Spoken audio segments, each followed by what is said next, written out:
Why is it not read yet? Hold on. Okay, yeah, now we're recording. Okay, thank you.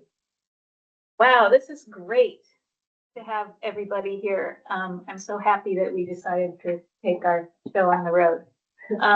Unfortunately, one of us couldn't be here today, but we are going to do a roll call, and Brooke is visiting us remotely. So I'm Janet Hurley, the new board chair. Sarah. I'm Alex Weinhagen. Kirsten Sultan. And Brooke. I'm Brooke Dingledine. So sorry I couldn't Thank be you, there in Brooke. person. So we have all 5 board members, and we are planning to do this throughout the state. You guys are our first audience and participants. Thank you so much for coming today. And I'm going to let Alex take over the next thing on the agenda, which is introductions.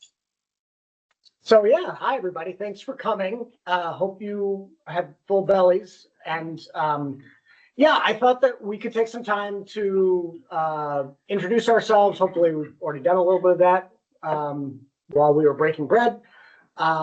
And maybe, you know, have a little conversation, get a little input from all of you into what you do to better inform us, since we're the new kids on the block and really need to learn from you about the program and the work that you do and what you feel is important.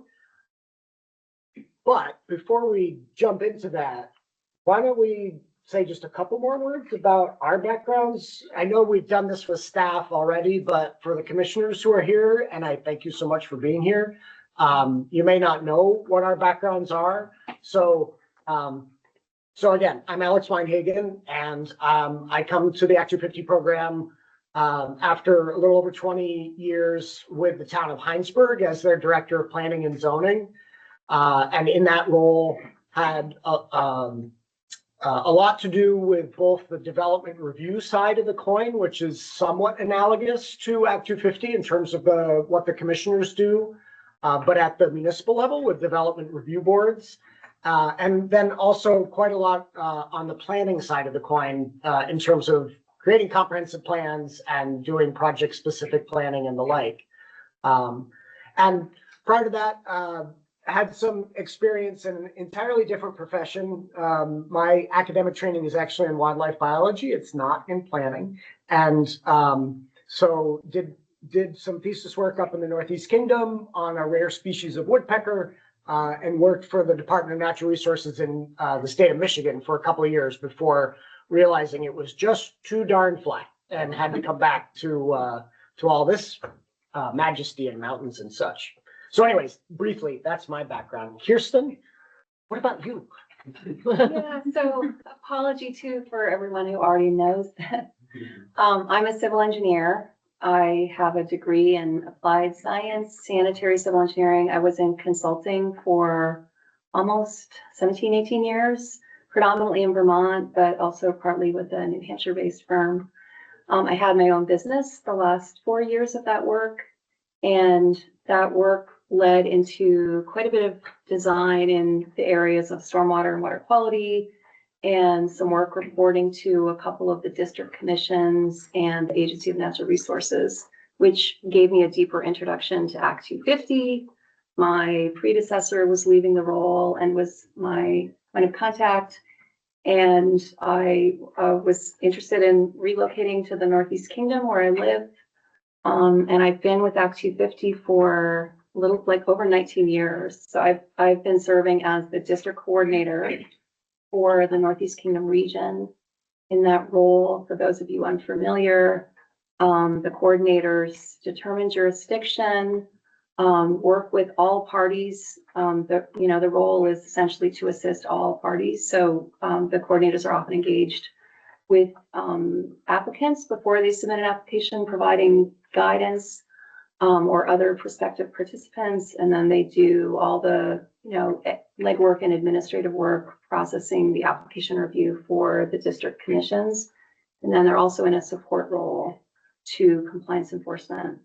So that's what I've been doing as part of the Act 250 team, and I'm delighted to be, have the opportunity to bring all that background to my new role on the board. Janet, yes, what's your brief background? Similar to Alex, I spent most of my planning career at the municipal level. I was the planning director and zoning administrator in Manchester for 8 years. As Alex explained, working with DRBs is analogous to, the permit system that we all are part of now. And for the last few years, I've been the assistant director and planning program manager for the Bennington County Regional Commission. Regional experience as well as municipal experience in the planning arena. So I'm Sarah Hadd. I'm from Franklin County. I'm a native of St. Albans, which is where I live currently. And over the past, it was almost 4 years, I was a town manager in Fairfax, in Franklin County at the corner of Lamoille and Shannon, one of the top 10 fastest growing towns in Vermont. Its population doubled within the past 20 years. And that was coming from a planning background, a really great just blend of different project levels. We had some of the floods too that came through. So some different challenges on a variety of different ways. And before that, I was better part of 20 years in Colchester in planning, director of planning and a town planner before that. And spent quite a bit of my career in the municipal planning world too, doing town plans, sitting actually in this room for different Act 250 projects coming through too. So it's nice to see a lot of familiar faces today, as well as meet some new ones. And when I was in Fairfax, one of the pleasures I had too was serving Fairfax as the rep to the regional planning board too. So, and I'm currently on my local town planning commission. So trying to get the whole sort of gamut in. And then going back to my undergrad, I did do a little bit of work interning with the state in historic preservation, which is why I have my master's from UVM. So bring a little bit of diverse backgrounds with that, more in terms of, instead of the sort of wildlife aspects, the structural side of things. I'll pass it off to Brooke if she's feeling like she can participate. Good afternoon. My name is Brooke Dingledine. I am a land use and environmental attorney. Looks like Maddie is turning me up. Yeah. Thank you. So I am an attorney and I have been practicing Act 250 law for 29 years with Dalston, Giacomo, Datura, and McQuestion in Barre, Vermont. And I've had the opportunity to geographically represent municipalities, neighbors, and developers in zoning, Act 250, and other matters. And I counted up more than 60 towns within Vermont, all the way from the Canadian border down to the southern, most recently working in Bennington with folks down there. And I am very excited and honored to be with this group of folks who have such incredible diverse backgrounds, as well as to now work with the Act 250 program folks. I viewed it from the outside for such a long time, and it's fascinating and really exciting to work with these folks now to really implement Act 181. I bring the perspective of the user end of this, helping whether it was a municipality be involved or a developer, large or small, or a neighbor. And so I'm hopeful that that will embrace all perspectives, because I think it's incredibly important to make sure that the changes and the recommendations and reporting that we do cover all sides, all perspectives, to make sure that this works for all Vermonters. So really excited to embrace our work, and I'll leave it there. Thanks, Brooke. So we're here in Essex Junction because this is one of the 5 district offices for the Act 250 program. And all of you who are staff here help support District 4 and District 6 and District 9. And so we want to travel the state and go to each of the district offices and try to hear from staff and commissioners in each of the districts. And as Janet said, we just decided we would start here. So no pressure, but we just hope to hear from you about your experience with the program, pointers you might give to an oversight board that is new. And with the exception of Kirsten, doesn't have a lot of direct experience with Act 250, I guess with the exception of Brooke and Kirsten, since Brooke was a bit of a practitioner on the other side. So I'd love to have people just sound off and you could, introduce yourself and share your thoughts. We do have some questions, if that would help get brains stirring. But we did try to distribute those ahead of time. So before I launch into those and try to draw you out, does anybody want to introduce themselves and say a couple words? Again, no pressure, but we have time. Yeah, Go ahead. my name's Kate Purcell. I'm commissioner here in District 4. And, I think for the most part, I'll be generous and say Act 250 gets a fair shake, but too often it doesn't. And that always disturbs me greatly because the news reports what's going on, or they just have a blurb, or people write letters that don't know what they're talking about. And, blame it all on Act 250. And, from my experience, I'm doing this 15, 16 years, is that two major things occur. One is that, we have one now that the applicants are just not responding to requests for information. And they're asking for extensions, and it goes on forever. And that's not us denying anything. That's the applicant saying, well, we're busy, or we're rethinking, or whatever. And the other issue becomes the appeals. That whether just because we've had some where both parties have had very deep pockets, it's gone on for over a decade. And they just keep suing one another in the environmental court. And again, Act 250 gets blamed for it. And I'm like, no. So it really isn't. And there are times when Act 250 maybe, whether it's an arrowhead somewhere, they get somebody upset and they may have to excavate, that I get. But these other things, and we just get a bad day. And I wound up spending a lot of time explaining what it is, why we do it, etc. So I'm wondering how we can get some either education, or maybe people don't care, just like to complain, or better press. So. We have talked in our first couple meetings about how to handle inquiries from the media and the legislature and such. And I think while there's a general desire on the board to be, to not be out front, to try to drill down to what work needs to be done and to work with the existing program commissioners and staff just to keep things running smoothly and to take the studies and the rulemaking that we're charged with under Act 181 and just get them done. There's also, I think Janet has expressed at earlier meetings, a desire to be upfront and willing to engage with the media so that people understand, where we're headed and what the program is. So, yeah. Well, in fact, Alex volunteered himself for the job of interfacing with the.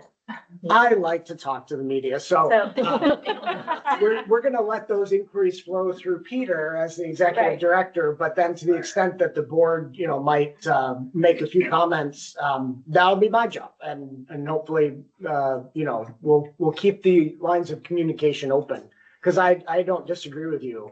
As somebody who hasn't been in the program, it does seem that when development review happens, Act 250 is the quick and easy scapegoat. Yes, target, exactly. And just to add to that, you know, we wanted to do these meetings because we wanted to introduce ourselves to staff and to commissioners and to people in each district. That's part of, I think, that what we want to do is be a public facing board. So, you know, I don't know if that will help, Kate, you know, if we are more visible to the public, will that help, with that PR problem? But I would think it would take some of the mystique away, or some of the excuse away. Mhm. I don't even know what they do. This is possible. Yeah. This whole thing. Yeah. What are they supposed to do? That sort of, so, that would be great, thank you. Yeah, thanks for sharing. Sylvia, go ahead. My Um, background is, so Sylvia Jensen, I'm Commissioner for District 6. And I've only been for 3 years on alternate for a couple other years. So not, though I come from an agricultural background, and I've also actually testified in environmental court about the sustainability of some on-site mitigation of ag soils. And I would really like you folks to start looking at that more carefully. I know it's in the database, the A&R Atlas database, but it's incomplete. And when we're talking about the need for housing, but there's also the need for agriculture, because we gotta feed the people that we're gonna house. But placing, and I'm on our Northwest Regional Planning Commission for the last 16 years. I was on the Policy Review Board and now on the Planning Commission, our plan.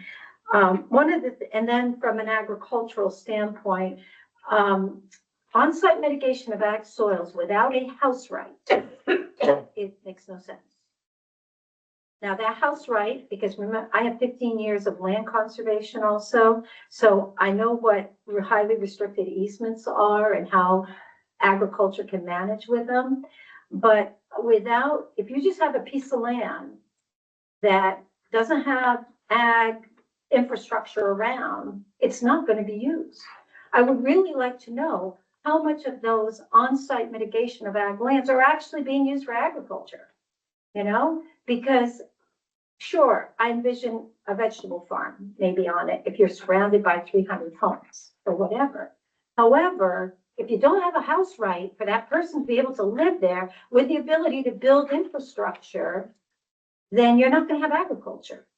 So either you build it all out and do all off-site mitigation, or it is a great opportunity for somebody who's a vegetable farmer or a fruit grower or something to be surrounded by homes that's their future customers. And direct sales is the most profitable way for agriculture. So I just think there's a lot of that land out there that maybe it should be revisited if we have this huge need for housing. And if it's not being used for ag, sure, the land conservation world loved the off-site mitigation money because we used it to conserve farms in Franklin County, farms in Addison County. You wouldn't have the rural landscape you have now without that land conservation of almost 30 years. So please look into that, because I just don't think it's meeting the well-intended goals of when it was initiated. So that would be great. Thank you, Sylvia. Sylvia, you got to help me with the terminology though. You said house right several times and Yeah. my brain doesn't know So in what you land mean by that. conservation, when we conserve a farm, we conserve sometimes an actual house right where we've located it, right? And it's built in the easement. So that's sort of like they're keeping, so owning property is like owning a bundle of sticks. And when you sell an easement value or you sell your development rights, it's sometimes reducing that value 50%. And then if you add an affordability option to that, then you're bringing it right down to ag value. So you're eliminating the estate value, which during COVID really got challenging. So what you do is you develop legal language, and I'm sure Brooke would know this, is that you build it into that piece of land that sometimes on those on-site mitigation is owned by all the 300, The association. Thank you, the association. So you have to have that ability built into the on-site mitigation where you could have a house right and farm structures. Gotcha. So the idea is that those areas that are serving for on-site mitigation still have some potential for a house They have, on them, but they're still being used for ag. because commuting back and forth, that's just wasted time and they can't manage their property the way they, Mhm. So either you find a way to flip it back into development, Right.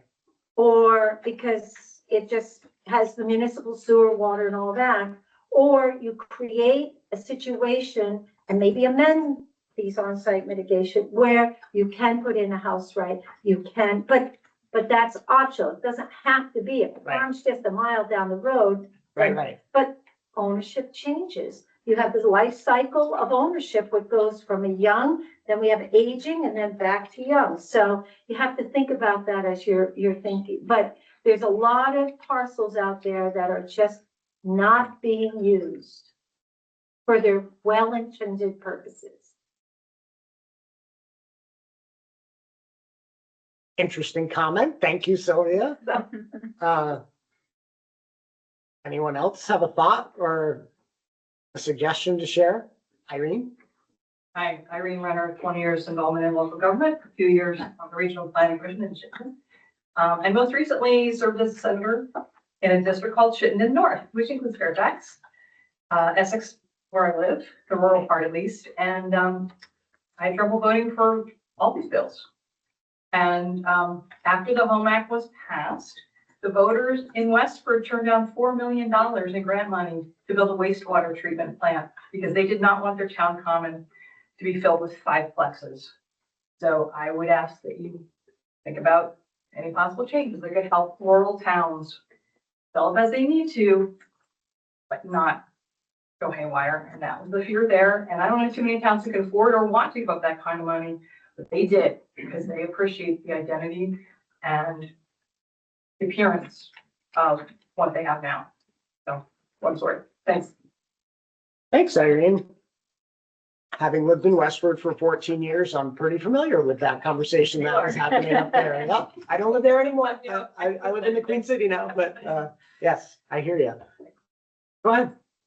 Bill Stuno, I'm a Charlotte Planning Commissioner, and I've also served on the Development Review Board in Shelburne and South Burlington. So I just wanted to mention how important Act 250 is actually at the local level. It's very hard to find competent volunteers to serve on development review boards, and they don't necessarily have the experience. In Charlotte, we formed a new development review board just 2 years ago with 5 individuals with no zoning background whatsoever. Recruitment is a continual problem. So Act 250 really does serve an important role at the local level. And the 10 criteria that are used are really beyond the scope of many local development review board members' expertise. And secondly, since Irene mentioned the Home Act, I want you to also know that the Home Act has totally killed our proposal to bring water and sewer to our village areas in Charlotte.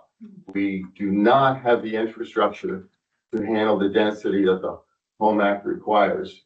So that is now completely off the table, even though we were actually trying to develop our village centers. There are many other problems with the Home Act. If you look at the way it's written, it's not written in what I'll call zoning speak. It's written in very nebulous terms that are hard to interpret. There hasn't been a lot of legal action yet, but I suspect that there will be. Because at the local level, we're now trying to figure out how to change our zoning bylaws to conform with the Home Act, even though they don't match up very well. They're written in a very different manner. So anyway, I also want to, remind everybody that very few Act 250 applications get turned down. Every time I hear it blamed for limiting development, it's really just not the case. And if anything, it's what I hear at the local level is how hard it is for the public to participate. it's in the Act 250 level, and I'm sure you've all heard that before. Well, thank you. Thanks, Bill. Yes. I come at it from a different perspective. My name is Bruce Post. I live here locally. I was Director of Planning and Research for Governor Snelling in 1991. I worked on Capitol Hill for 15 years. I predate Act 250. But I knew Dean Davis, who really is the driving force behind it. I worked for and was close to Jim Jeffords, who helped create the language for Act 250 when he was Attorney General. And I also worked for Bob Stafford, who has a pretty good environmental record. Now I'm an historian of Vermont environmental history, and I lecture at it from the Bennington area. I was dragooned into writing 3 articles for the Loonsec Review, 2 of which are on the brief articles on the environmental history of Vermont. I was almost humored by the first comment about all the claims made about Act 250. I think it was in the mid-70s once there was an editorial in the Brattleboro Reformer saying that Act 250 has been blamed for everything from the energy crisis to the failure of the rice harvest in Burma. And my advice to you is to gain perspective. And I think you can gain perspective through reading some history, not nice stuff necessarily, but if I were to recommend one source to consult, it would be Paul Gillis, the former Deputy Secretary of State. I'm sure Brooke might agree. He did a 40-year history of Act 250 or Act 250 and 40, and then he appended it in 2017 before the Act 250, the Next 50 Years Commission. Yeah. And value of that is this. I read an article or op-ed piece by 2 legislators who were recommending or suspending rules of Act 250. And they said, this was last year, Act 250 has not been updated since its creation. And if you read Paul's contribution in 2017, he said Act 250 is perhaps our most amended law. And in many ways, it's far from what it was, far from its original intent. So I just advise that that you do so, because you're going to hear all sorts of things that aren't true. And I think context and truth is important in going forward. Thank you. Thanks, Bruce. If I could jump in for a moment, Alex. This is Brooke. Oh, Bill, go Dingledine. ahead. Bruce, so nice to see you. Thank you so much for coming. I'm sorry I'm not there in person. I didn't want to spread my germs. So delighted to hear everything that you just said. I have spent a good part of the weekend trying to organize my thoughts and game plan, because I have been tasked with driving the bus on the appeals piece and trying to make sure that we go back to the original intent, the history. I have talked about it before and fully intend to tap into our brain trust here in Vermont. And so would love to be able to engage you particularly about this issue. I'm amassing a team of the most experienced folks that can really make sure, including Paul and a whole list of others. But you were also on that important list of folks to make sure that when we're doing the appeals study and recommendation, that we fully cover the history of Act 250, understanding how it has developed, where we are today. And then the other piece that I think goes to several of the comments is finding, we've looked at the data now and then, but really to analyze it in a way and be able to present it so that the notion that, every case goes on appeal when it's really a very small number of them and many of them resolve without actually going through the entire process. How the deemed complete issue is important because no, Act 250 should not be held responsible for delays when an application is not complete. So these are issues that I want to make sure we have the facts about so that the perceptions, which are important because that's what people believe, but to be able to do a proper analysis that adequately does a cost benefit, what are the important things that worked well, what were the obstacles, what were the things that we could tweak depending on which version of an appeal body that we're discussing. So I'm delighted to see you, Bruce. Thank you so much for coming, and I hope that you'll be willing to meet further about it. Thanks, Brooke. Anybody else have a thought or an idea? So I think most of you in this room are pretty familiar with not just the Home Act, but also Act 181, which was the act that created this board.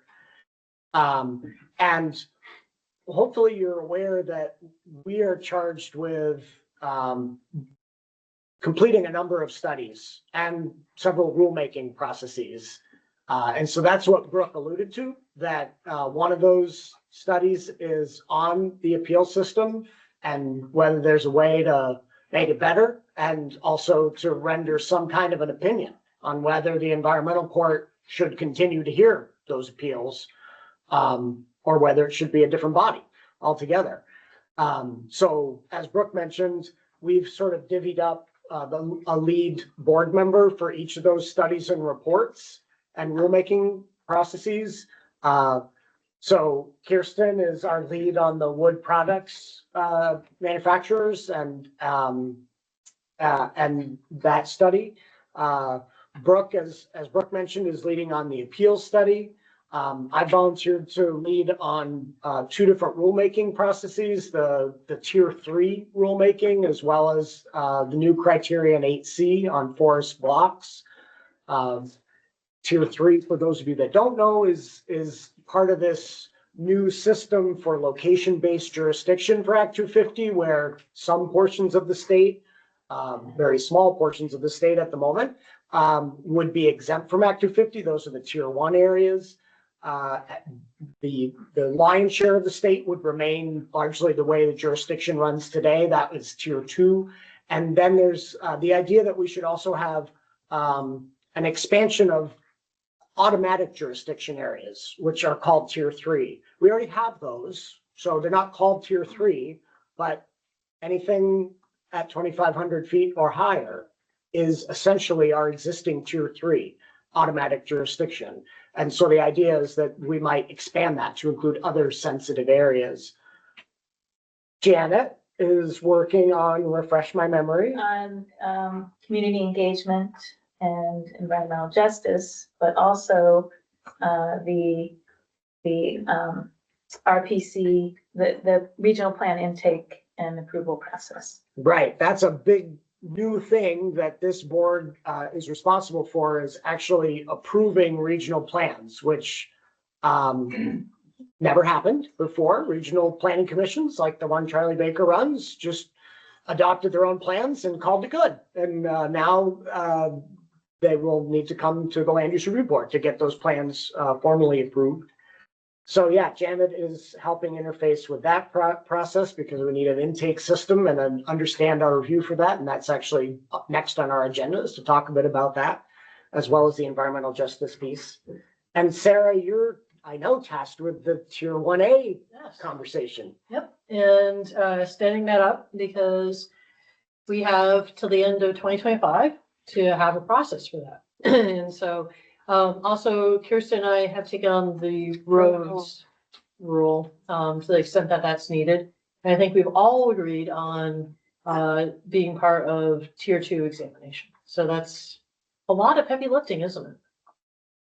But there are 5 of us and we can definitely do it, especially with all of your help. But now that you know some of the things that we're thinking about, in addition to working with Peter and other members of staff to just make sure that the Act 250 program continues to run and has the resources that it needs to do an effective job, those Act 181 sort of charges are also, you know, a big part of what we're thinking about. So now that you've heard them, did it make any light bulbs go off? Is there anything you want to tell us, Tom? Hi, thanks, Tom Little and District Court Commission Chair. First, thank you for taking these jobs, stepping up to this new way of doing Act 250.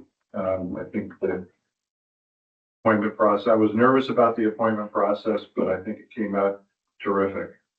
So thanks for taking those jobs. And you mentioned the appeal process. I opposed Governor Douglas's proposal to move it to the court. But I would oppose taking it away from the court because I think that transition process would be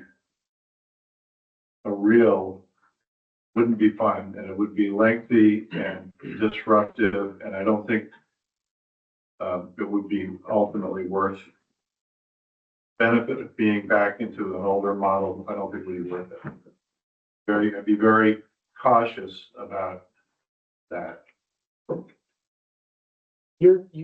don't think you're alone. I remember when that was being debated through Act 181, a lot of attorneys that I knew and other planners were very split on whether the old model with the environmental board was better than the current model with the E-court, and just what you would gain by flipping it again.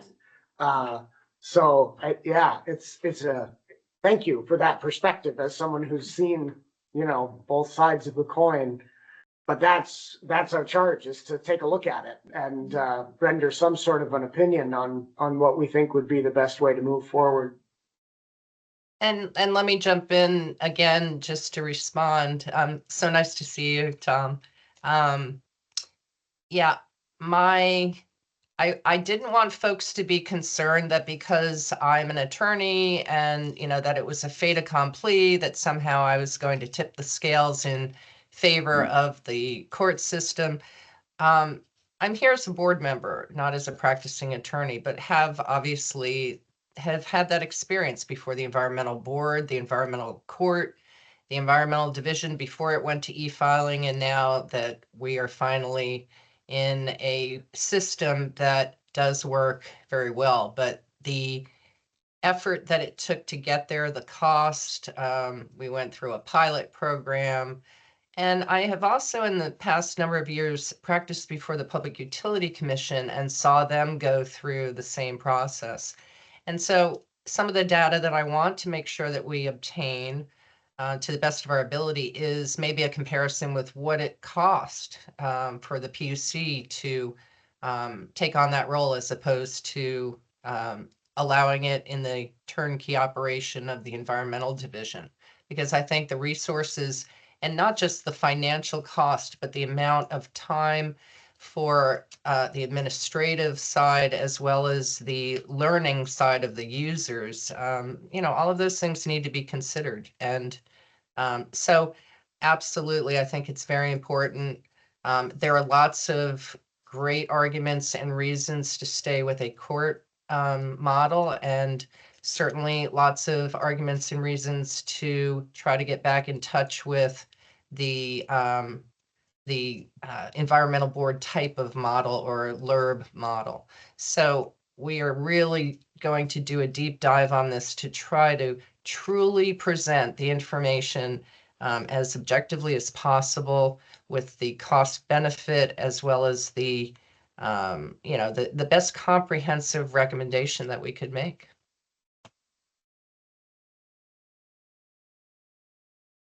So we still have time, but again, there's no pressure. one of our conversation starter questions was the magic wand question, which is if you had one and there was one thing or something that you could change in our program, in the Act 250 program to make your life easier or make the process more efficient, what might you tweak? Anybody want to hazard a thought if they had that wand in their hand? It could be something simple and procedural. It could be something global and, big policy. Just know that as far as I'm concerned, like this board is all about furthering the Act 250 program. None of the 5 of us are here to eviscerate it or to change it into something that it isn't today. I think we all feel like it's a very positive thing for the state and has been for the last 50 plus years. And so with that spirit in mind, nothing's perfect. Is there anything you might like to change within it? And if not, if you think it is perfect, that's great. It's all good. Question, Alex, has the board or any of the board staff identified anything about the legislation that's now law that needs or might benefit from technical corrections or any adjustments, or is it too early to know? It's a little early to know, but Peter and Allison and Rachel and the rest of the staff had to keep the program running for at least the month of January before we took our seats. So can I put you on the spot, Peter? Do you want to speak to the couple of those technical things that were suggested? I can talk generally. I mean, there are some data alignments that need to be adjusted. There's some concerns about how the open meeting law works with this particular board that should be adjusted. And there's, just even some little nomenclature changes that just need to be made just to keep it clear what the intent was on some of those pieces. Mostly we've talked about just those technical, very technical related changes. We haven't yet ventured into, the bigger ticket policy items.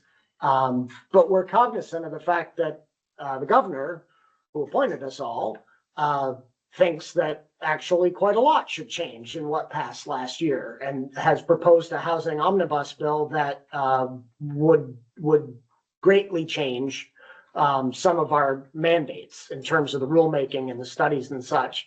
We haven't taken the time as a board to talk about those. And to some extent, I'm not sure we will, because we have a job to do under the law that passed, and that's our job. And it's for the legislature and the governor to, figure out how they want to change our job, not really us. But we are thinking about that and trying to, not stick our heads in the sand. But yeah, it's really just on those technical items, nothing truly substantive yet. But that's where we're happy to put you on the spot and you can tell us, what you think needs to change. Yes, go ahead on Teams. I can't see the name, Maddie. Annette, I just unmuted, or I gave your microphone permission. You can unmute yourself and speak. Okay, thank you. This is Annette Smith. I'm Executive Director of Vermonters for a Clean Environment. And on the question of what's working well or not working well, I have a couple of comments. I deal with this from the perspective of the public, both participation and accountability of the program. And so I remember the good old days when I could walk into Bill Burke's office in Rutland, and if he wasn't busy, I could sit down and talk to him about things. People would call him if they needed help understanding how to participate. And in recent years, I have heard a lot of complaints about not getting calls back or being hard to, you can't just pick up the phone and call a district coordinator, you have to email. The whole pandemic and digitalization of the world has created barriers for a lot of the public. And having done a lot of work at the Public Utility Commission, which is almost entirely paper pushing, I would like to see Act 250 become more user friendly and make it. There's this attitude that the public is interfering, and I have seen cases in land use cases where the public's participation, in particular at the district commission level, leads to much better projects. They get redesigned. The district commission offers an opportunity, and it's in statute, for parties to come together and actually sit in a stakeholder group around a table and actually talk. You never get that opportunity in contested cases. And so we have a system that starts out fighting. And I know I've done what I consider to be my best work when I've actually sat down with the applicant and worked with the applicant and the community to come up with solutions or redesign things. So that's kind of on the front end. I hope that as you, and as no complaint to you folks, you're inheriting something that has evolved during some very challenging times. Then on the other end, there's similar frustration with a lack of responsiveness on the enforcement side of things. And I think I mentioned this to you at your first meeting, and primarily those issues have to do with gravel pits and quarries and blasting, and the challenge of the blasting company's insurance deals with damage, and how do you prove it after the fact? And if there's an asphalt plant and there's an odor, that has to be witnessed by an enforcement agent at the time. People are very, very frustrated by these industrial operations that are affecting people's residences or communities, and the system just isn't working. A few years ago, we put on a presentation to the House, I forget what it was called, Natural Resources Committee, and a man brought to our attention that New York has a separate law for blasting and quarries and mineral extraction. And at one point, when Don Rendell was interim chair of the Natural Resources Board, I talked to him about it. We put together a presentation of half a dozen people from Vermont, different parts of Vermont, who talked about what their experiences were. Those are all on video. I could make them available to you if you want. And Don Rendell then called me and we talked about, well, he came up with on his own, maybe we should have a separate law. Maybe Act 250 isn't the right place to be the one that permits and enforces quarries. And I know people were then in contact with the most recent chair. So it's a problem that keeps coming up, and there's slate quarries that aren't under Act 250, but I'm just talking about the ones that are under Act 250's jurisdiction. And it's an area that needs attention. So thank you very much. Thanks, Annette.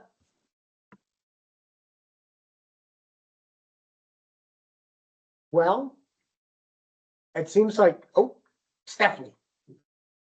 Hi, I'm Stephanie Monahan. I'm District Coordinator at District 4, Chittenden County. I don't know if this is the appropriate time to bring this up, but Alex, since you mentioned several times, what resources do we need? I feel like I would regret if I just didn't mention that, as it's my understanding that the budget is not providing funding for two coordinators that we currently have that were hired sort of as an experiment, like a temporary basis, and proved to be an overwhelming success and have helped keep the program afloat and have really completed our team, more than we could have ever hoped for. And the idea of losing them is just devastating. And I think, as a coordinator, I've been here for 24 years. I've seen the program with, less staff, more staff. I just think the more staff we have at this level, the front lines, the better we can respond to people who call and email, and the more responsive we can be, the more available we can be. Maybe the thought is that as time goes on, there won't be as much work for district coordinators as the tiers come into effect and whatnot, but that is not the case right now. Nor will it be the case for a while. So it'd be very short-sighted,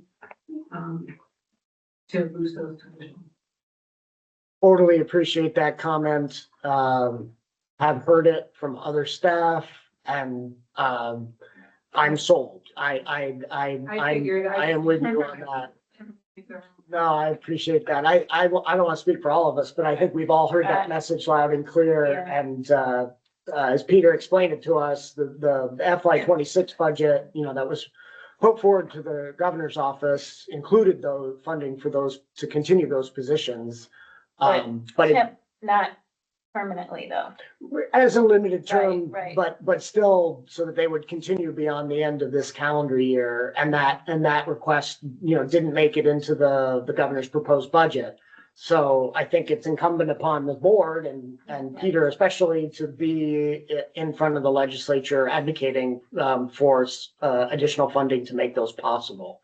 I believe that's our intent. I think, yeah, and Stephanie, I think it's really important that the first line, we've been talking about the PR, issue, and it's only gonna get worse if we lose those positions. Yeah, So, thank you. Yeah. And I, to be fair, I know everyone's been trying to keep them. I know that this has been going on for some time. It's not brand new. But it feels more urgent as we now are in 2025 and we're, right on the edge of this. And there's a lot of work coming in and it's not, this is not an instant, the work is not tapering off at all. right. We need these people. I think that's been one of the things I've really appreciated learning about in the past 3-week crash course is just how much work there has been going on with particularly the accessibility piece and going back and scanning in a lot of files, the digitization efforts. It's been a lot of heavy lifting on staff's part and the thought that's been behind it and just the strategic way that you guys have been going about it, kudos. It's huge. It's a whole bunch of history just to try and, I think, hopefully get District 4 fully digitized and online so that those records are going to be more accessible to people, more transparency. And that in and of itself, I think there's some ARPA funds that were helping out with that scanning project too, but that won't touch all the different districts. So there's more work to be done too. It's just different work. And so I think while there is maybe that hope that maybe as we make some of these transitions, there might be less district work, applications, what have you, but still that piece is going to be something that's going to be lingering around for a while and a heavy lift. And just, I think kudos on the amount of work that's been going on that front too. If I may, I'll just add that I think it's really incumbent upon us as board members, and I think Brooke would agree, to be standing with staff. This isn't just sort of Pete Gill has to go do some advocacy about these positions. It's us. Which really means it's you, Janet. 'Cause you're the chair. No, I'm the legislative liaison. Lynn. Yeah, Quinn Mann, District Coordinator. I'm one of the two roving coordinators whose term ends at the end of this year. So Stephanie, very much appreciate your comments. I will just chime in too with, first off, when I came to the organization about 2 years ago, very obvious that they were understaffed. Again, folks know that historically there was more coordinators, but also this idea that maybe not work teeters off and digitization of files will make our job easier. From my perspective, again, being part of the program for not that long, there's a lot of additional work we could be doing that's not getting done. The one piece I'll highlight is on the enforcement front. And part of that is I'm always surprised when I receive an application a good amount of them are not in compliance. And that's because, you know, we issue permits, they have construction completion dates.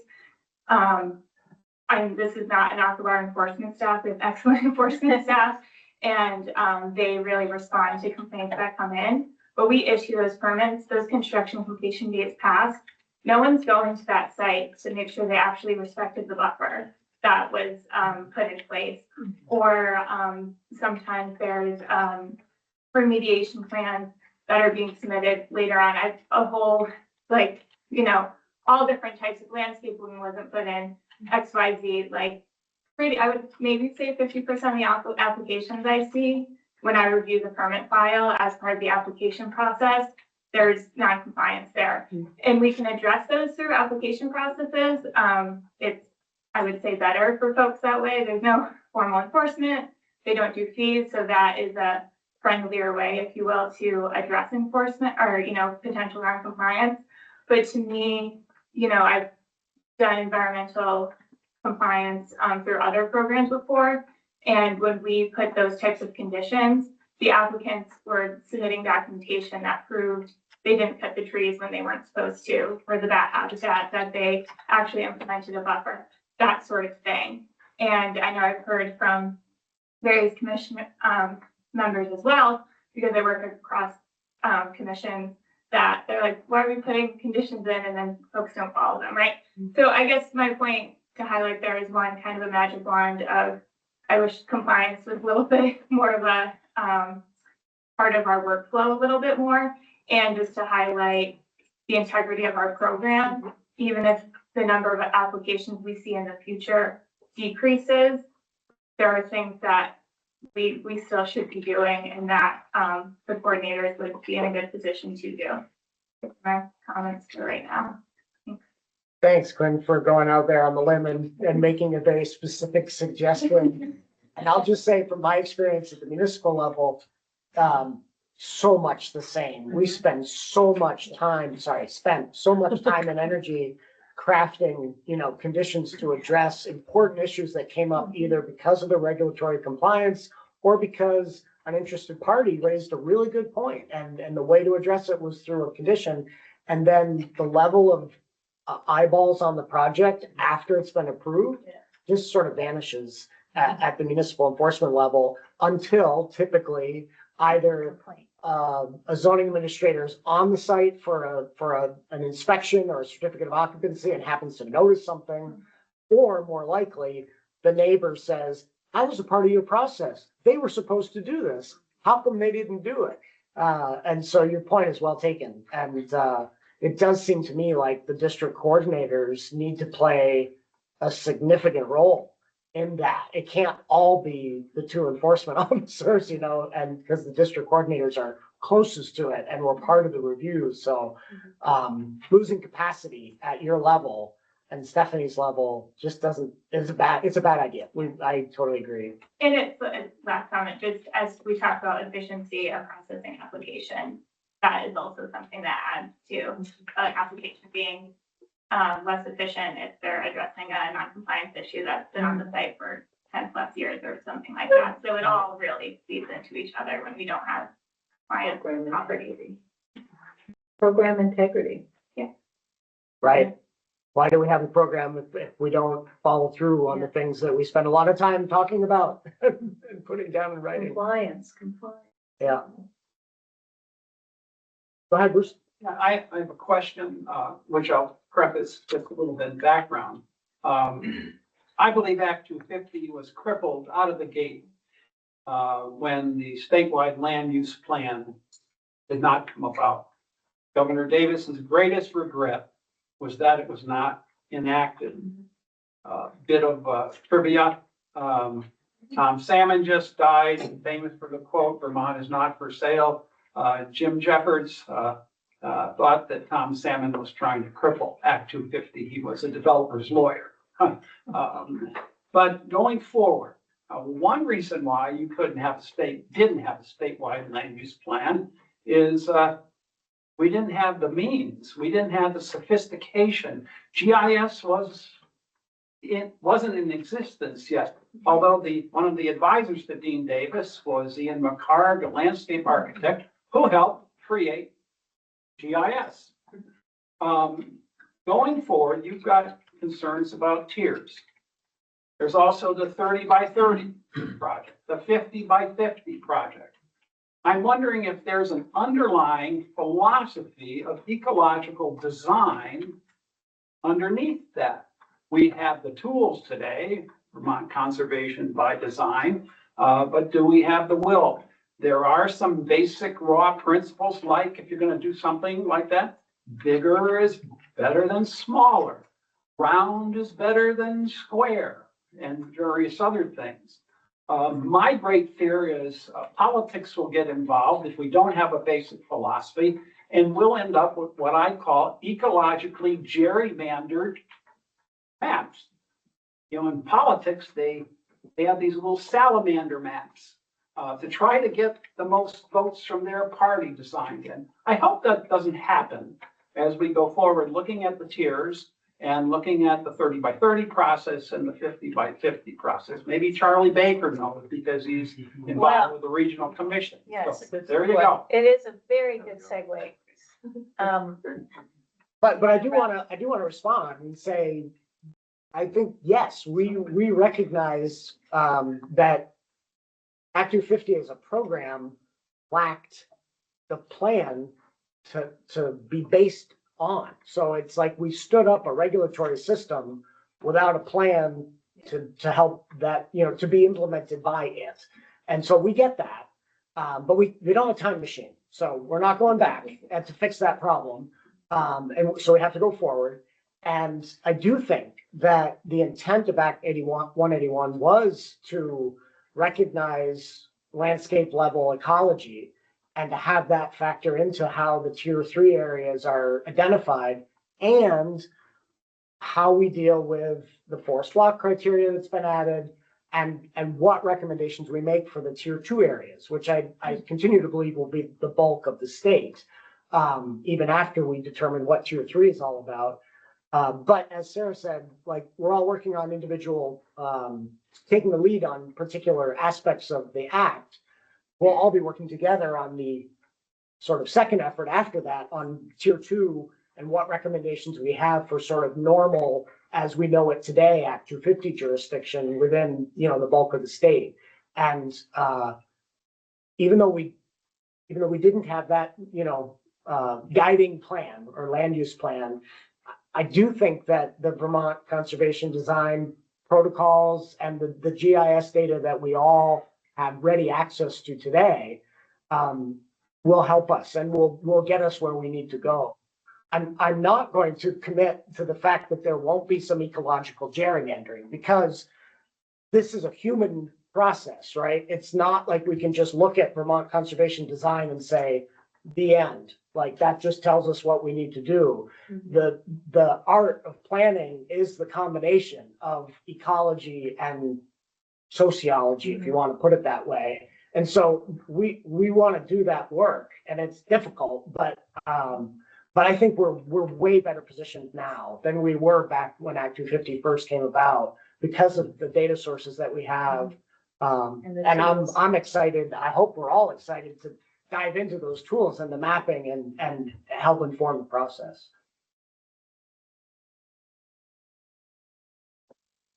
Wrapped up? Sounds felt like it. Yeah. Okay. Let's invite Catherine and Kate and Charlie to address us about the mapping that they're doing and the work that they're doing at the regional levels. And, you know, for those who aren't that familiar with Act 181, what Act 181 said is that all of the regional commissions should have a plan, and in that plan, there should be a future land use map that uses these particular character area terminologies. And those are the maps that will come to us that we are going to approve. And the village areas and town centers, those kinds of areas will be eligible for exemptions from Act 250. But the tier boundaries, we're going to have to draw based not only on those maps, but also some of this other information that we just talked about. So Excellent. take it away. Thank you. Charlie Baker here, behalf of, I guess, Kidney County RPC this time. Sorry, and we're doing a little bit more than just focus on the mapping. And apologies for those of you that are very familiar with the RPCs, but there's a little bit of RPCs 101 in this too, just in case there are folks who aren't familiar. Okay. Oh, hi. Sorry, I was writing notes. Hi, I'm Catherine DeVitro, Executive Director of Northwest Regional Planning Commission for Franklin and Grand Isle County. Hi, everybody. My name is Kate McCarthy. I'm a senior planner with the Chittenden County Regional Planning Commission. And I think Adam Luigi from Addison County RPC may be joining us. So anyway, Maddie, please let him in if he is. Yeah. He might be getting here even in person, but we'll see. Get this slide. There we go. So again, as I mentioned, just a little quick introduction to RPCs, a little bit about our accountability, about our funding, and then we'll kind of dig into what we're doing for 181. And so we provide staff support and technical assistance to towns in the state, really in the absence of federal government. I'll go kind of quickly here. We are political subdivisions of the state. We're a governmental entity and trying to provide broad services to support our municipalities. And here's just one little graphic to give you a sense of the topic areas that we work on, kind of daily basis, from transportation and land use planning and housing, brownfields, water quality, hazard mitigation, emergency preparedness, economic development, and energy planning. Those are the primary ones. Quick facts, there's 11 RPCs. You can see the map on the left. We have a state association. If you see VAPTA, that's the Vermont Association of Planning and Development Agencies. We have a website, but there's 11 RPCs, about 135 staff. And just a little note here about last year, we did 113 grant applications for our towns. Governance, I think you all know this, but the towns appoint the representatives on our boards. We work for our member towns. The boards approve, they do what our boards do, right? They approve budgets and policy. We also have executive committees who are the subgroup of the board that have oversight over the executive director. And we also, each RPC has committees that do a variety of work. I heard a couple of you serve on your committees. Thank you. And just funding, we have no general tax revenue, right? We are not county government. So I kind of, at least the phrase I use, we often work kind of like a public sector consulting agency. So we either, state agencies are hiring us to do a particular work, or a municipality may be hiring us to do a particular piece of work.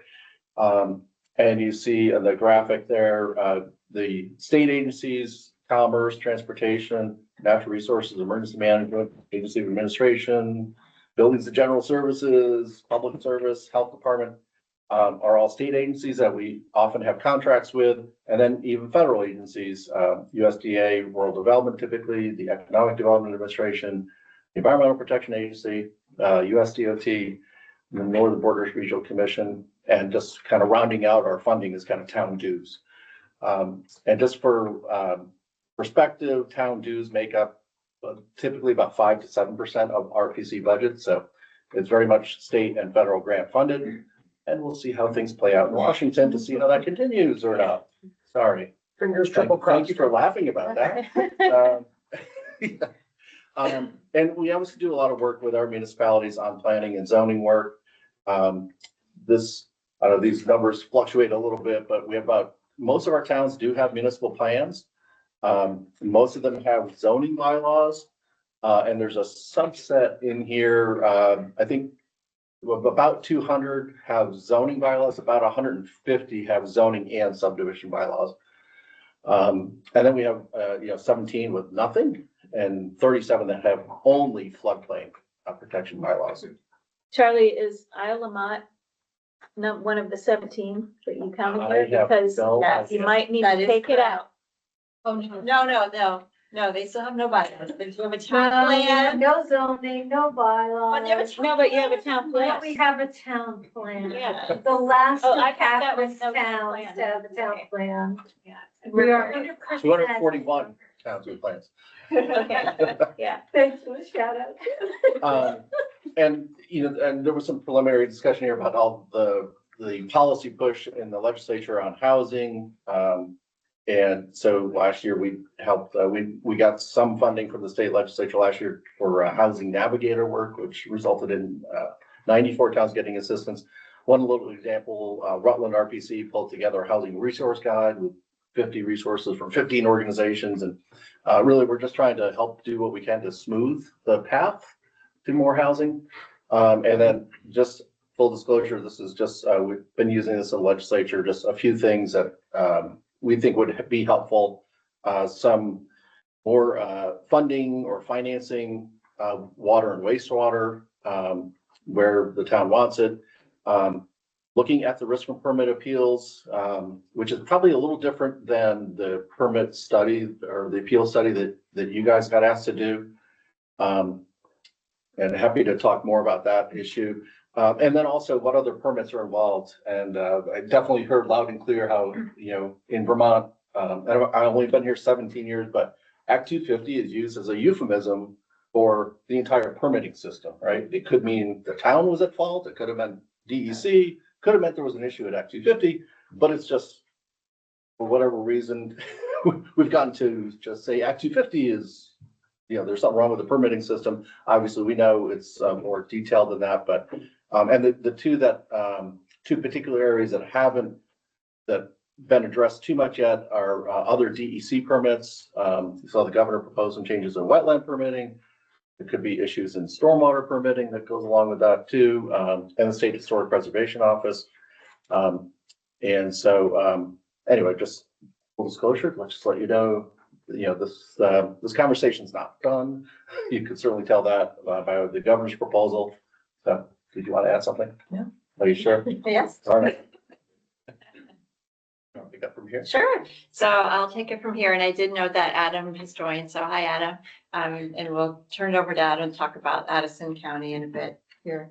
So as you probably are aware, Act 181 really pulled together planning systems that exist in the state of Vermont. So regional plans have always been done by our 11 regional planning commissions. Act 250 permitting has been in place. The state designation program has been in place, and municipal planning has been in place. What this Act 181 did is pulled them all together with the regional plans serving as the base map for how the designation programs work, how Act 250 jurisdiction is determined, and how municipal planning feeds into all of those decisions.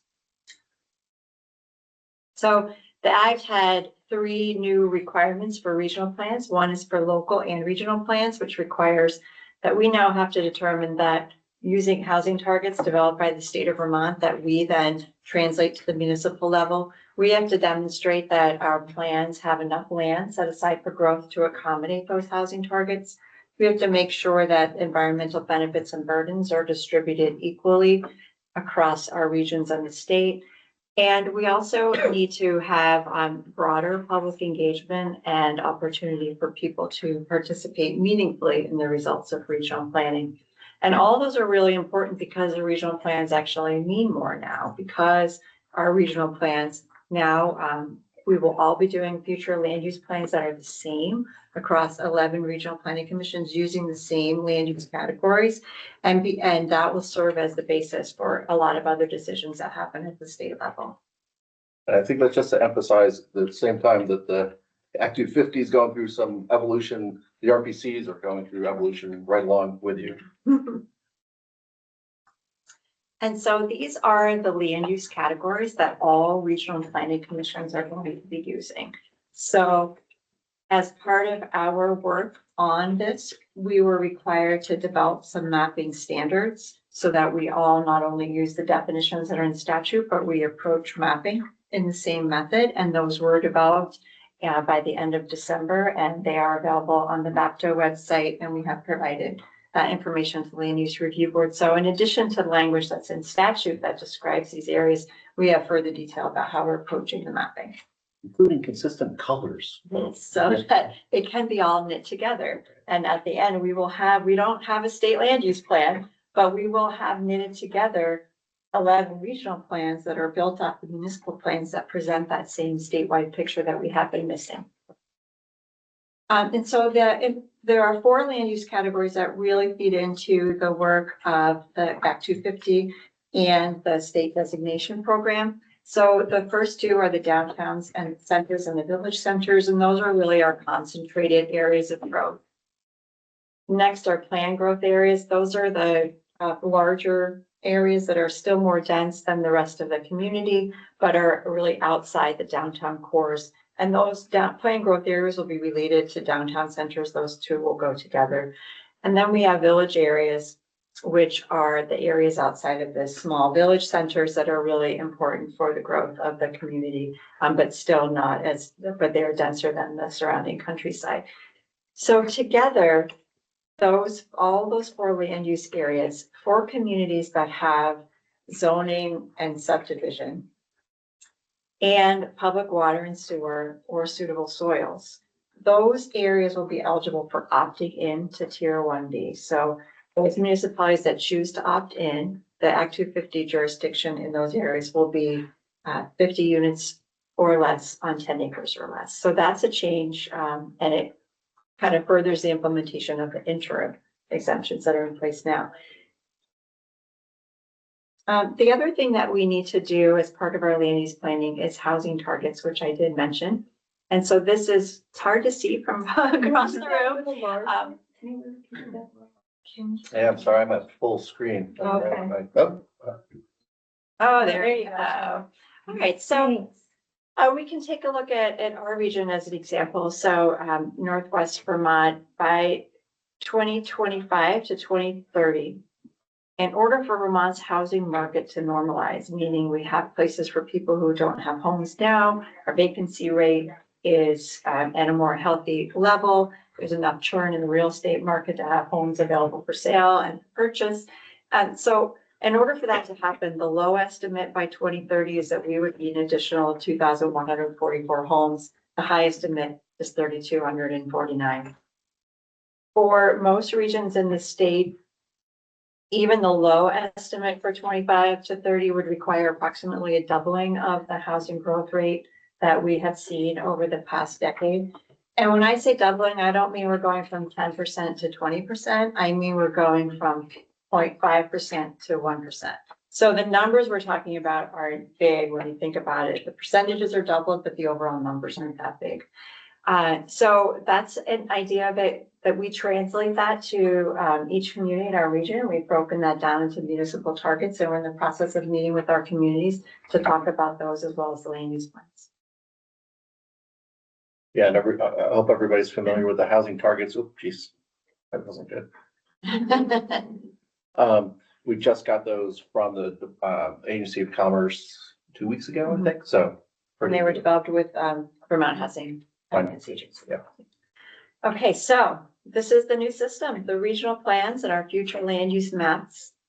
Once we complete our work in conjunction with our municipalities, we'll be handing it over to all of you for the Land Use Review Board's review and approval. And statute sets out the criteria for the board to follow to review our plans in terms of the core areas that need to be looked at.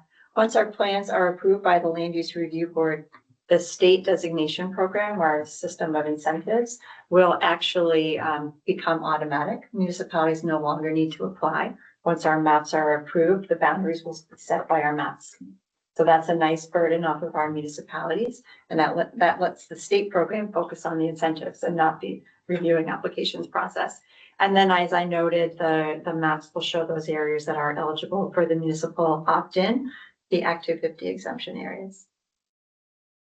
And then this is just a really colorful framework that just shows you at the top level is the different land use categories, and it just shows you visually as you work down the ones that are eligible for the state designation program, which now has been reduced from 5 to 2 to make it simpler and even more accessible. And then which land use areas are eligible for the Act 250 jurisdictional changes. And this is a great visual because if you see the land use map that we're going to look at next, the colors actually align. So if you have one of these next to a map, you'll be able to follow the flow chart and look at the map. And so here's a great example that one member of the Land Use Review Board might be familiar with. This is the community of Fairfax. And we've had one meeting with the Planning Commission so far to talk about this map. And this is just an example, and one thing I wanted to demonstrate just how it might all come together. So if you look at the map, the black hashed area is what's currently eligible for the state incentive program. So that Fairfax does have a designated village, and that's the only area that's currently eligible for the incentive program. Can you zoom in a little bit, Ms. Catherine? It's hard to see yeah. Oh, yeah. I can see it. Yeah, okay. And so if you look at then the dark maroon area, that is where we would potentially map the village center. That dark maroon area is now eligible for the state incentive program. So already you're seeing that through Act 181, larger parts of communities are going to be eligible for state incentives. The pink area that surrounds it, that is what we would potentially map as a planned growth area. Fairfax does have zoning, subdivision, and water sewer, so it's eligible for the planned growth area. And together, the maroon and the pink would be eligible for different levels of state incentives. And together, both of those areas would be eligible if the community decides to opt in for the different Act 250 jurisdiction. So the eligible land area in Fairfax for the incentive programs actually by this map grows by about 4 times in size. So that's one great benefit of Act 181 that doesn't get talked about a lot, but really should be celebrated, I think.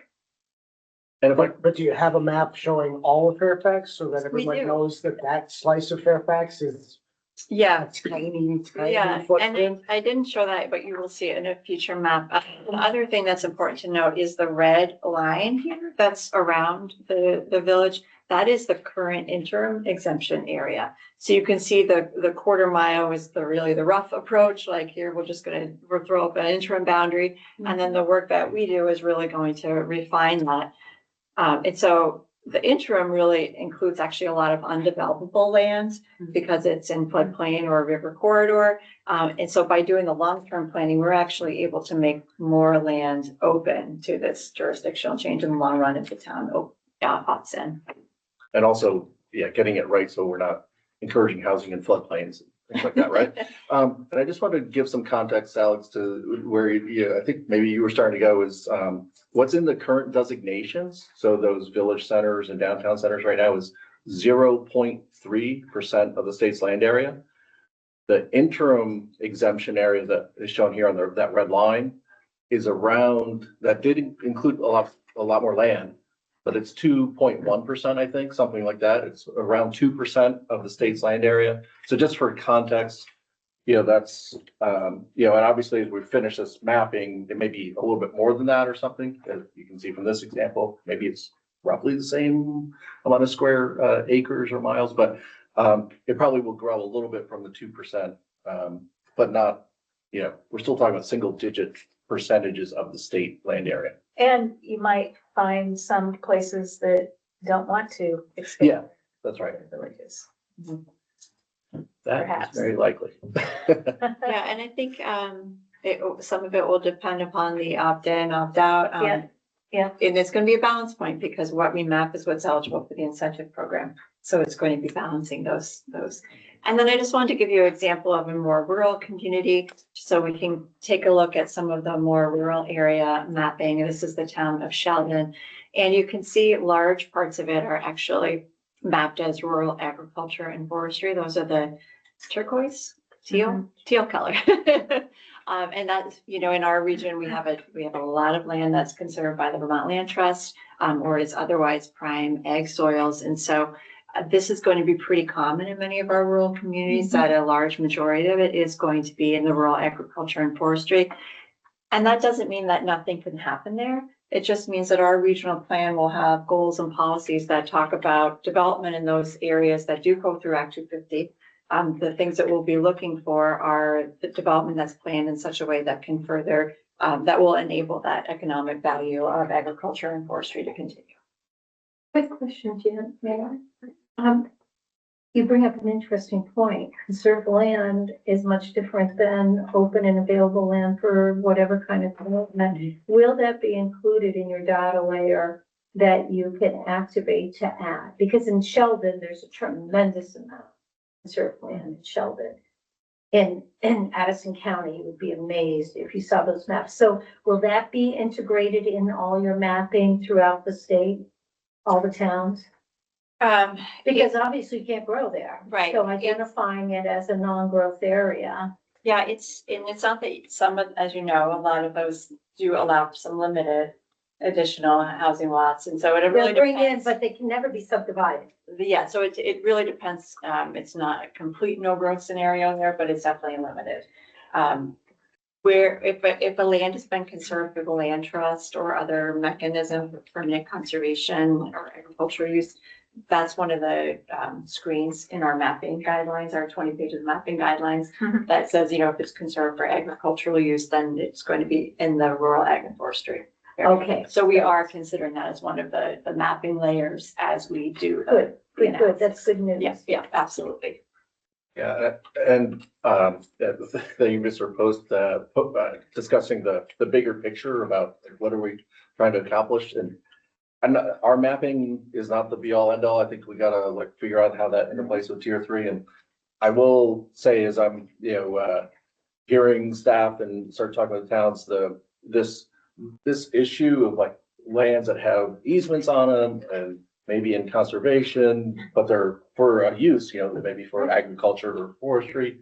Like, does that appear as ag forestry, or is that in there's a rural conservation, the dark green here?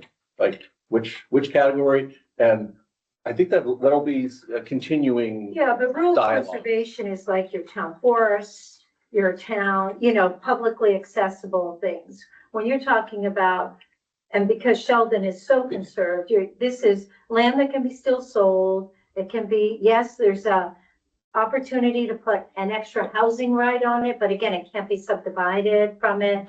So it's creates a large area. In some rural towns can be a large area that's identified in your mapping. Absolutely. Yeah. I just want to, the way you articulated that what's in conservation is not necessarily a uniform.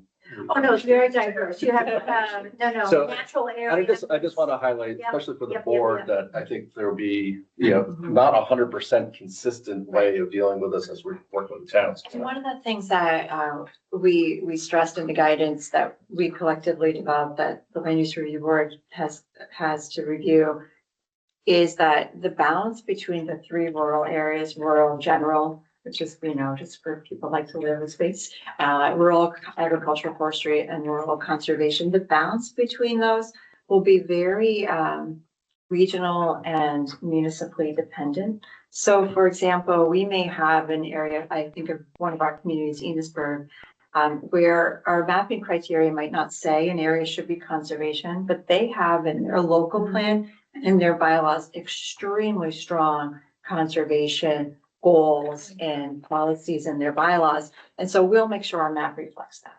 And so the balance between those three categories is going to vary a lot based and really relying on the municipal plan. It's also recognized that just because of things like habitat corridors, you could end up, if you just use that as the only consideration, with whole towns that are conservation, and that's not the goal of this planning exercise. So there's definitely flexibility built in. Is there a reason why house storage spot? Oh, Adam, did you want to say something? Sure. Yeah, I was just going to say a lot of that teal is current use program. So either for ag or for forestry, or at least it is in Addison County. So in the examples that we've seen, the teal layer, the big swaths of it are, some of it's conserved through the land trust, but a lot of it is also current use and has those restrictions on it. So it's restrictive, but not necessarily forever. Right. Yeah, thanks, Adam. Sorry, thought I'd torture you with the Chittenden County version of the land use map. Pretty tortured, Charlie. I probably should just move on. But this is, and not only, and I purposely made it more complicated because it's kind of our preliminary, very early, like first draft map, but also with an overlay of the interim exemption areas on top of it. So I was trying to make it as confusing as possible. But you can kind of see that there's a provision for the transit corridors, a quarter mile of transit corridors within Chittenden County. So that's Is that the blue? Yeah, that's the blue. And then the light pink. Here, the light pink around like, here, Caps Corners. Right, that's the interim exemption area around that current designated growth center, right? And you can see some of those other light pink areas around Newtown centers and Burlington's downtown, et cetera. Here, this is a little bit cleaner of what our map looks like so far. Sorry, this is just one section. I think I was trying to get all of Williston in there, figuring people are fairly familiar with Williston. And you can see like a lot of the work that they've been doing locally, where they've really been trying to keep growth north of the interstate and preserve south of the interstate. And you can see their growth center, and then where their sewer and water service areas on the north side of the interstate. So anyway, just to give you a little flavor, and obviously our urbanized area is quite different than the rest of the state. So I'm not sure how all the criteria and statute actually work for Chittenden County.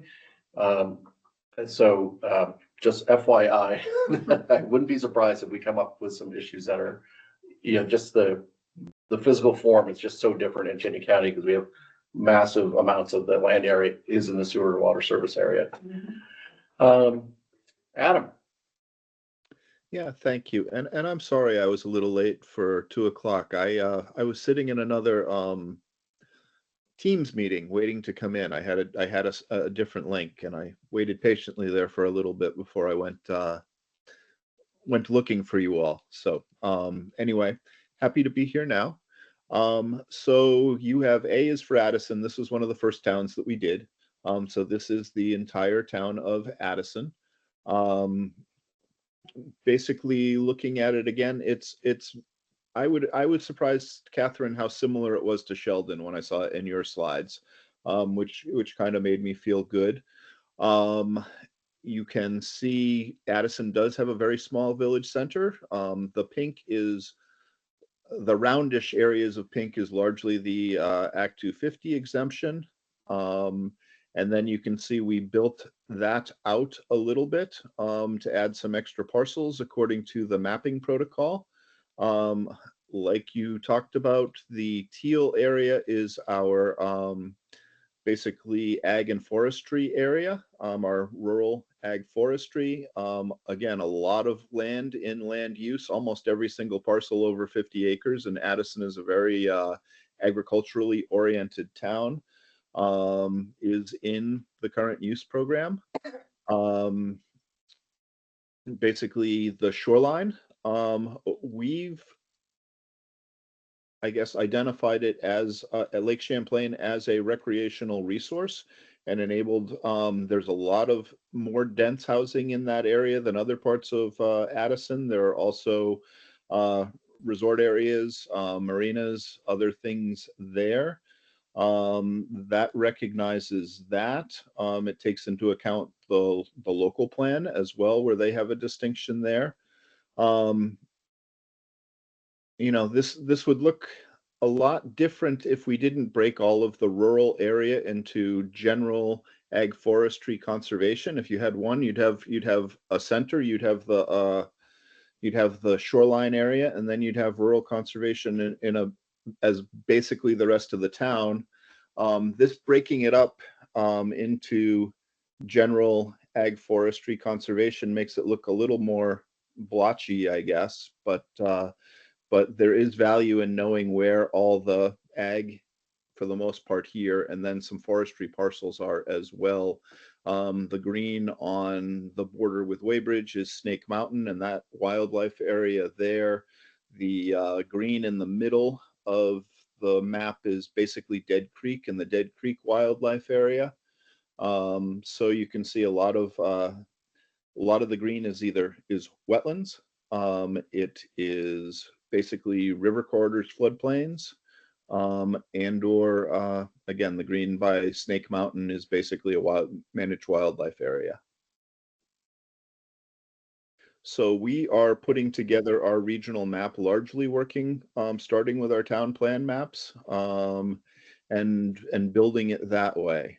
And these will largely because we'll be taking all of them out to our municipalities, and it's kind of as easy to kill two birds with one stone to put together our regional plan and also show them specifically what we're doing for them with them as we go forward in the process.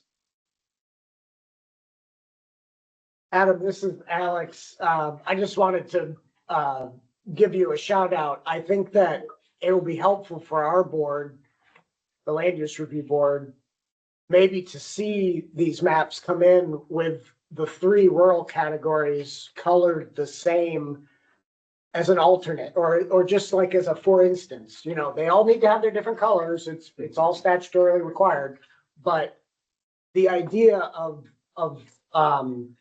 these rural areas being substantively different is questionable in my mind. And so to see rural conservation, rural ag forestry, and rural general as one pretty green color with, you know, the growth areas in a separate color and the recreational areas in another, I think will have a better visual impact on understanding just how much of the state is subject to Act 250 and, you know, is going to emulate the, you know, what all of us feel is the plan for this state, which is a rural working landscape.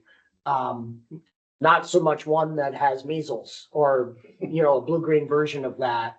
So I appreciate the differences. I know they need to be there, but I think seeing a blended version is also a nice way to understand what we're talking about land use wise. I can just and follow up thanks, with that. and we've got one of those for Addison. We made one as we were going forward, so I'll send it to you, and you can all look at the difference and see what you think. And I just will note, like, there's been a lot of conversation about how much land area might be included in tier 3, right? We're getting a lot of that as we're starting to talk to towns. There's a lot of concern and fear out there, just to name it. And so as long as people don't perceive that blanket green as like, oh, that's all tier 3, because that was some of the legislative discussion last year, right? There was a list of resources that I think covered about 86% of the state, which, you know, you guys will have the fun of figuring out where in between that and something else you land for what is in tier 3. But just so you know, we're just trying to reduce anxiety amongst municipalities and property owners. And you know that Act 2081 tasks us with making sure that, well, tasks you first, making sure that none of your municipalities are overburdened. That's right. With too much that can't be developed in there. Yeah. But also, and I know you know this, Charlie, but please, the 3 of you, when you're reaching out to the 4 of you, when you're reaching out to your municipalities, help them understand that what you are mapping as rural conservation is not tier 3. Right. Oh, yes. yes. And it is not a prerequisite for tier 3. We may be saying that 4 or 5 times. Yeah. We usually say that when we walk in the room, when we sit down, and Right. multiple times through the presentation.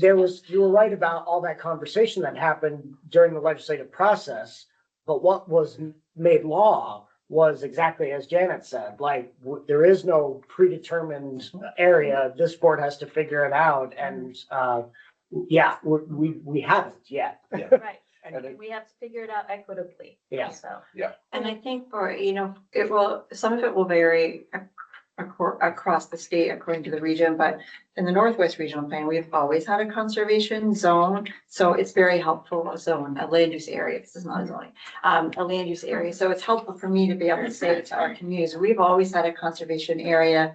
This is where it's mattered, you know, when Swanton was proposed for the middle of it, it mattered then. For everything else you've done since then, it hasn't mattered, but it's important as a planning tool to understand these are our important conservation areas. So if other regions have had those, it makes the conversation easier, but not every regional plan has had it in the past. Right.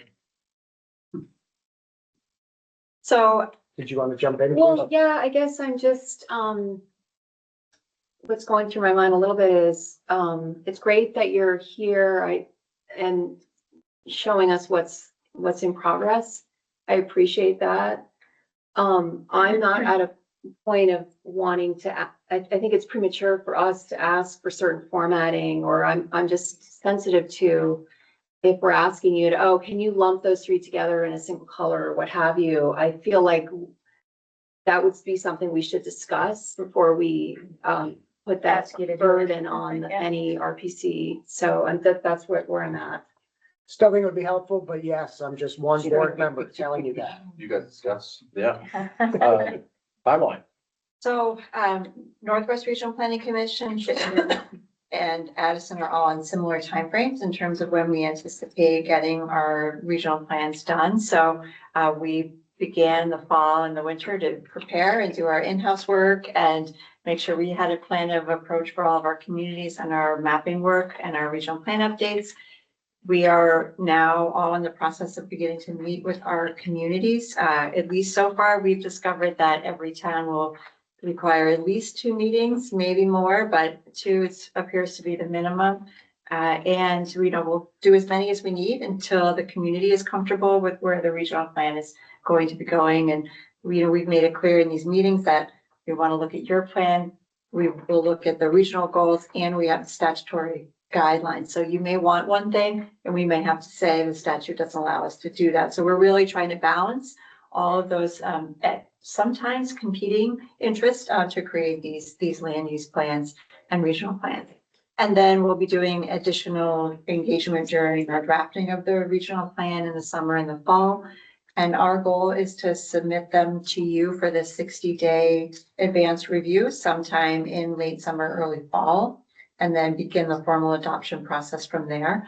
The formal adoption process, including that 60-day notice, is about a 6-month process now because of that 60-day notice and our required hearing. So the adoption itself is a long process.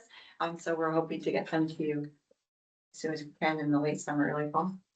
We may be a little bit later than that, so maybe late fall. That's good. Yeah, we'll try not to have it all in the same day. Yeah. Yeah. Can I ask a question? Yeah. So you mentioned the standards that the RPCs have developed. Are those now sort of are they final? Like, they're final, but they're living. Yeah.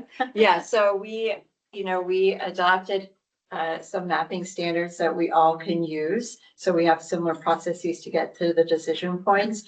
We did that all in theory prior to actually starting to do the mapping. So our plan is to do a kind of a check-in with those standards, in probably the end of March, beginning of April, just to see were there major things we got wrong in theory that we need to adjust to reflect the reality of actually doing this mapping. yeah.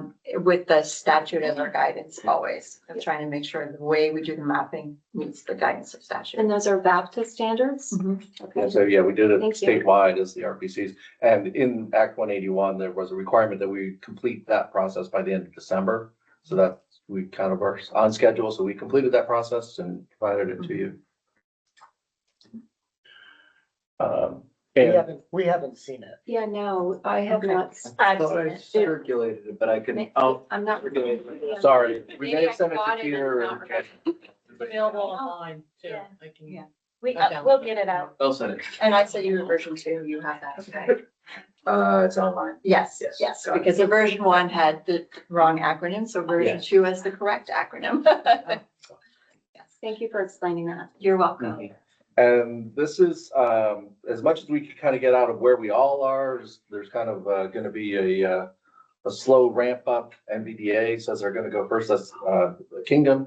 And then you can see Two Rivers at the end, they're kind of looking at the later in the end of 26.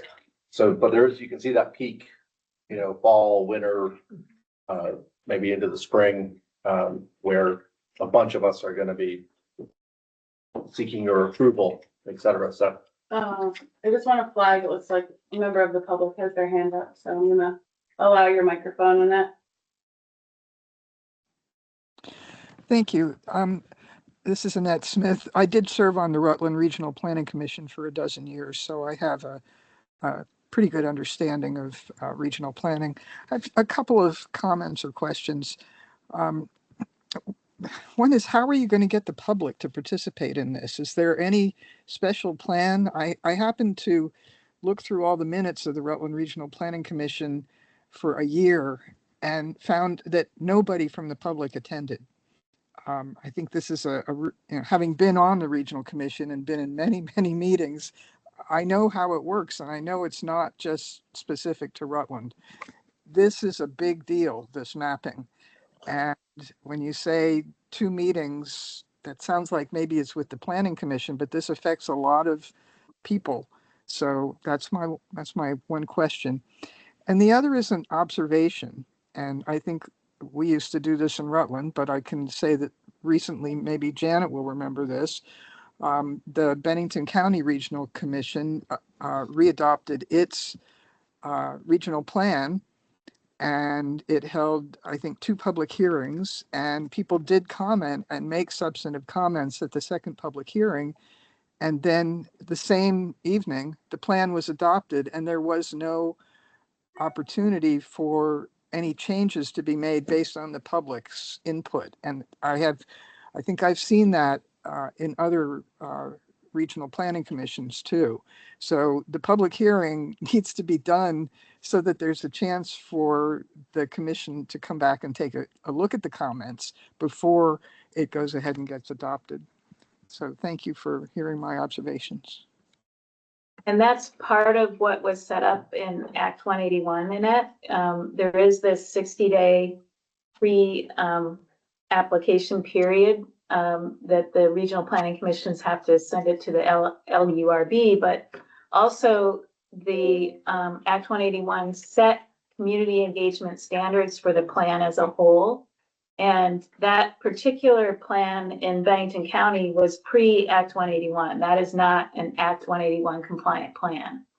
And so going forward, all of the regional planning commissions will have to go through a much more rigorous community engagement process. And I'm going to let maybe Catherine or speak to that. Sure, and that was the next slide in our presentation. Oh, it is? So it's Okay. perfect. Great timing for that question. So we recognize pre-Act 181, our plans meant something, but they didn't mean what they mean now. And so it is really important that we actually do what we can to have more public engagement. We are starting with our community planning commissions on these maps or select boards, depending on the community, so that we can come to a place where they're comfortable with us doing the broader public engagement. Because we don't want to start off doing broad public engagement with a map that the planning commission is like, this does not meet what we need for our plan. It's not. So we want. When you say planning commission, you mean the town? The town planning commission. And so we're doing that process only as a first step. The second step is this broad public engagement. We recognize we can't have just, have a public hearing, expect people to come to us. You'll see here across the whole engagement scale, we'll be doing information where we do flyers and websites and press releases, and we use Front Porch Forum. And then we are going to be moving into open houses and comment boxes and surveys, where we will be going to where people are. We'll set up at Wally's Bagels on a Thursday morning in South Hero and just hear from people. We'll be doing engagement efforts like that throughout the region. In addition to all of the formal meetings that we have with planning commissions, with select boards, where they are open meetings, and there will be on the agenda. When I was in South Hero the other night, we had a couple members of the public show up just because they were interested. So there is more engagement already happening, even without the extra effort. And I'm actually really looking forward to doing the broader public engagement later in the summer. And then in terms of, the adoption of plans does set up, regardless of how much engagement you do and how successful you are, the adoption process sets up this very strange situation where you are required to have a final public hearing before you adopt a plan. And you can't make any changes from the final public hearing to the plan adoption. So you are always, no matter how much public engagement you do beforehand, going to have that last final hearing where you just have to say, we're going to adopt the plan. And so it's weird because you have to publicize it and announce it as a public hearing where you hear public hearing, you think, yay, more input. But at some point, the boards have to stop and say, this is it, and we're going to adopt the plan. And so the situation that Annette talked about is always going to happen just because that's how statute sets up the plan adoption, if that makes sense. However, there will be more There's gonna be community so much before possibilities that. before that. Absolutely. Than so there much had before been that. previously. So much. Yes. And So- that is a challenge, right? To see how close, how many of those issues we can resolve. Right, Right. before that last. Informal one. Yeah, stage. right. Because you hope the last public hearing, the people who come are just to tell you, great job. Fun one. Yeah. And I can't remember, so this is, sorry, not as pretty, many more words, but, just to give you a sense of, in Chittenden County, we've kind of outlined. What was that? Someone? Yeah, thanks. Just some different, we're starting focus groups with some regional statewide interested parties that are actually, I think maybe even starting today or this week. Again, we got a group on environmental justice, on natural resources, economic development. So trying to do that, obviously the municipalities. So it's just a different way to look or carve up what Catherine was talking about. 2 to 4 events we're thinking, but it could very well be more depending on how easily the issues are resolved, right? Sorry, I know you folks that know that on the board.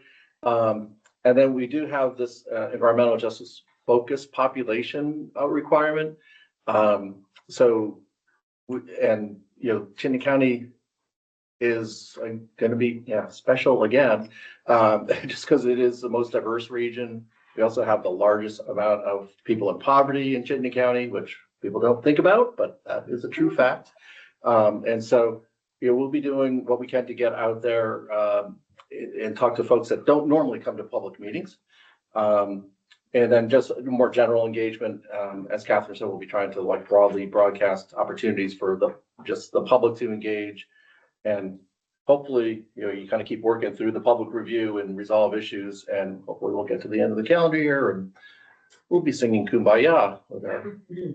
And Addison. Yeah, thanks, Charlie.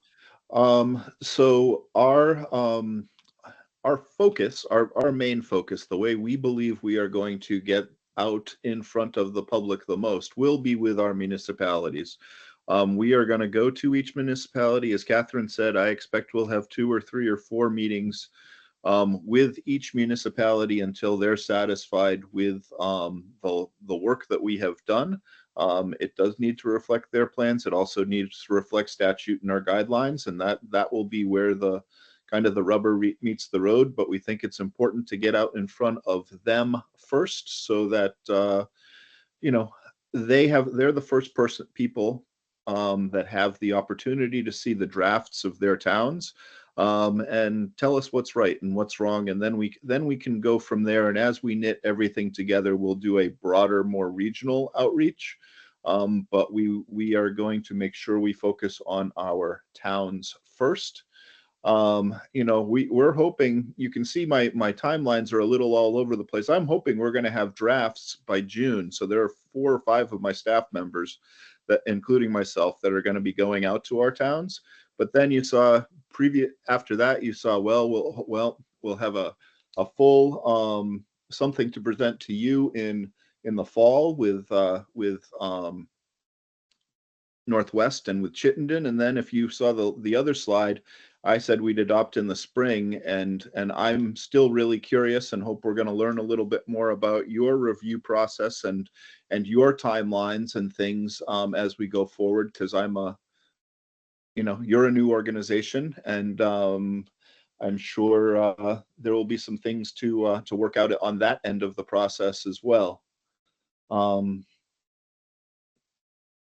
So those are my thoughts for right now. Happy to take any questions. And I'll just piggyback on that, just to let you know that we're kind of, this looks slightly different, but we're all talking about the same kind of work. We're also having a monthly meeting with all of the RPC planners who are doing this engagement work, where we're just sharing ideas like, oh, what worked, what didn't work, all those kinds of things. So we're trying to share tools and things like that in those monthly meetings. So we're still very early in, actually figuring this all out, but the work has started. All right. And so we're going to turn it over to talk about a tool we've been working on that we hope will be helpful for the Land Use Review Board. Yeah. So, Thank you. So this is the last few slides of the presentation here. So you've heard about changes to mapping. You've heard about changes in how those maps will be used. You've heard about how the different RPCs are going about this and when you might expect some of these plans to come by. And as we've alluded to, Catherine mentioned it and everybody knows, the last step is for those plans to be submitted to the Land Use Review Board and approved. What I don't think has been said just yet, but again, may be implied, this is a new process. Regional plans have always had to follow certain criteria and contain certain elements, but there's never been a formal approval process. So we are laying out and learning together the best ways to do that. So to kind of support this new process, we've developed what we're calling the Regional Plan Review Checklist version 1, taking suggestions on catchier names. So this is the starting point. Don't ask us for the Lord. Yeah. That wasn't your idea. So there are criteria in statute, and for those who are playing Chapter 117 bingo, it's 24 VSA 4348 H4. That's the part of statute, and I should have put on this slide, that lays out the findings that need to be found in order to approve the plans. And that's those 4 bullet points here. So regional plans to be approved by the Land Use Review Board must be consistent with state planning goals, consistent with a section in statute that's actually called purposes of a regional plan, consistent with the requirements for the regional plan elements, that's where the map comes in, and compatible with adjacent regional planning areas.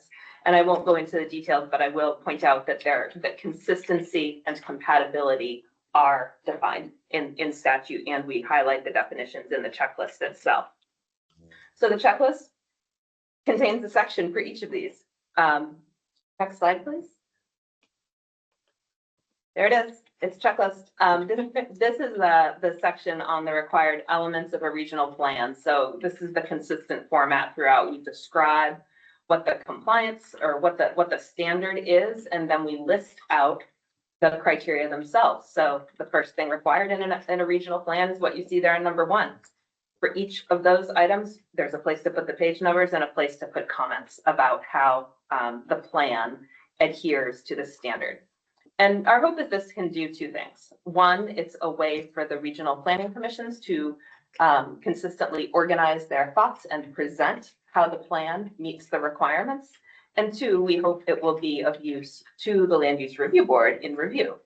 We also know that the Land Use Review Board is still developing its own processes, and this may be a stepping stone. It may be something that we modify together. You may want to come up with a different checklist or approach. For those who've worked on municipal plans and submitted them for review and approval to their regional planning commissions, this is really built on that. It's a very similar process, kind of what we know. So used it as our starting point for this new process of regional plan approval.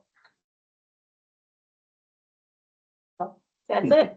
Oh, and so when we, if the Land Use Review Board has not by then developed an alternative approach, we will, when we provide our draft plans to you for the 60-day advance review, it will come along with this checklist. So you'll very easily be able to find within the plan where those statutory criteria are contained. And I think I know the answer, but I'm just going to ask, are you going to use this checklist as the report, the statutory report that comes along with? Yes. Okay. Yes, it will serve 2 purposes, which is great. Yeah. So, and yes, we haven't discussed this as a board yet. I have had preliminary discussions with key staff.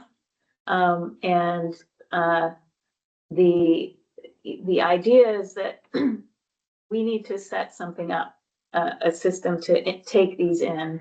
And we'd like it to be, digital, a digital permit, or like a permit, intake process. And we probably need time to develop that and then beta test it. And Rachel and I talked about this last week and think that probably September would be the earliest maybe that we could potentially put something together to do that. So Adam, summer might be a little early, but we don't know yet, and we haven't discussed this as a board yet, so. Yeah. And I think we've talked about how the Department of Housing and Community Development is setting up its own digital intake process, since I believe DHCD becomes the home for for the mapping. So they may be engaged in sort of a parallel process, but please correct me if I'm mistaken about that. Well, I'll just say we are working with them collaboratively on the overall process. Great. Do any board members have any ideas about this that you'd like to support? Well, I think I'll just come back to the saying of, we really are building the plane as we're flying. There are so many different parts pulling together on this, between the mapping, the application process, and kudos to VAPTA and the RPCs for getting out in front and getting some timelines met. Fantastic. I think we have some very challenging timelines to meet, and having these conversations with your municipalities too. That has to be challenging on a couple different fronts, from having these sort of mapping and future land use area and the standardization, to you now have the housing targets coming in. And so in some ways, I can imagine that makes the conversations with the municipalities even more challenging, because they're probably reading into the future land use. And just to go back, I think, to a couple of the comments that were made earlier in the day and sort of wrapping things together is, in some ways, we're so much better off perhaps than when Act 250 was originally intended, because this is, I think, more representational and what was sort of perhaps not even a possibility back 50 years ago, where we value local control so much in Vermont, and basically be taking those local plans and regional plans and using them as the building blocks for our state plan. It's very challenging work, but I think if we can pull it off, we'll be all the better for it. They're just, I think within that, some things, and I think there was an interesting conversation from Charlotte about sort of this reticence to having compliance with the Home Act, because they have very precious infrastructure. And in terms of what accommodating some of these more advanced areas are in terms of the impacts on infrastructure. And so when you're taking a look at some of these future land use areas that there are those plans for, but not necessarily the infrastructure yet, I think that's going to be yet another conversation to be had with a lot of these communities of, recognizing your community might not be there yet with your village centers, your downtowns. You might not have the infrastructure to support where this is going, but that's sort of the next key phase. And I don't know, just anecdotally, how is it going with the communities in terms of some of these sort of tough on the ground conversations? And I would say that, all right, I'll answer that. So I did select board meetings with some key select boards, and I think those have gone really well, just talking about it generally. Like generally, it makes a lot of sense to people, like, yeah, why weren't we doing this all along? When it comes down to meeting locally with the planning boards, we've done three towns so far with the initial meetings, and I think there's just a lot to take in. So there's a lot to understand about Act 181, and then there's a lot to then look at the map and really understand for this property, what does Act 181 and being on the map in this area versus that area mean? And so, for example, when we met with the South Hero Planning Commission, they were, really excited about it. They've done a lot of local planning that they just finished, and we did our map reflecting that work. But because it was just finished, it's still fresh for people, and some people were thinking of the old plan and trying to really, get there and get ready. And I think it just takes a few meetings to get used to it. In Fairfax, the conversation was, you have us mapped as a planned growth area. You have to have complete streets. We probably won't ever do tier 1A, so we don't need to be a planned growth area. We'd rather be a village area so you can draw it a little bigger. And so let's look at that. And so when we go back with them, that's what we're going to talk about. Yeah. So Catherine, if I would just add to that, our spectrum, I guess, is a little broader, and I would tell you the more rural the towns are and the more forested the towns are. So I'm thinking of the town of Starksboro or Lincoln or Goshen or Ripton up in the close to the Green Mountain National Forest in Addison County. And they are probably the towns in Addison County with the most angst. The town of Ripton, as an example, is, I think, 93% forested. I think Starksboro is close to 90. And there's a lot of angst in those towns about what this might do to them. And we haven't even gotten to tier 3 yet because we don't know the rules. So we can tell them that it's intended to be, applied equitably, but they're nervous. Yeah.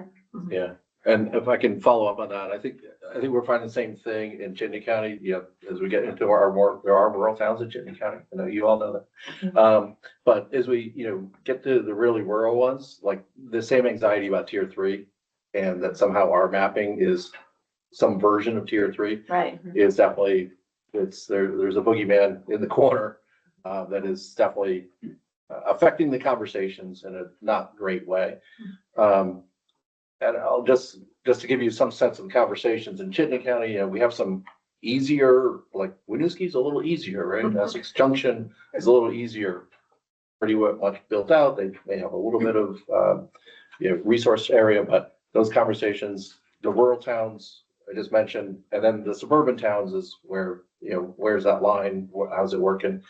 So we're just starting to work through those conversations, but so far so good. Yeah, sure.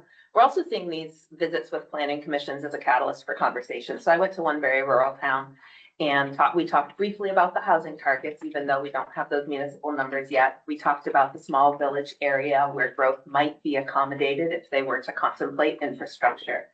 And when they said, well, gosh, if we're supposed to accommodate these housing targets and we're worried about our villages growing, but we're also worried about preserving our ag and forest land, what should we do?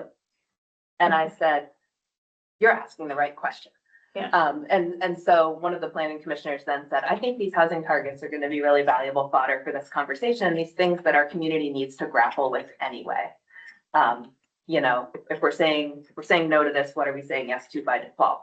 How are we going to make our growth by choice and not by chance? Like those little catchphrases. So we didn't come up with any answers at that meeting, but the wheels are continuing to turn. They were already thinking about these things, and Act 181 and the housing targets as a focal point for conversation, I think will be valuable.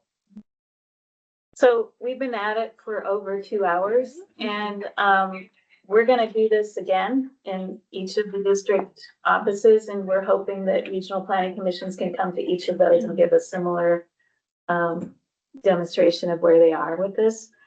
So this isn't the end of the conversation, but is it okay for us to take a 5-minute break for people?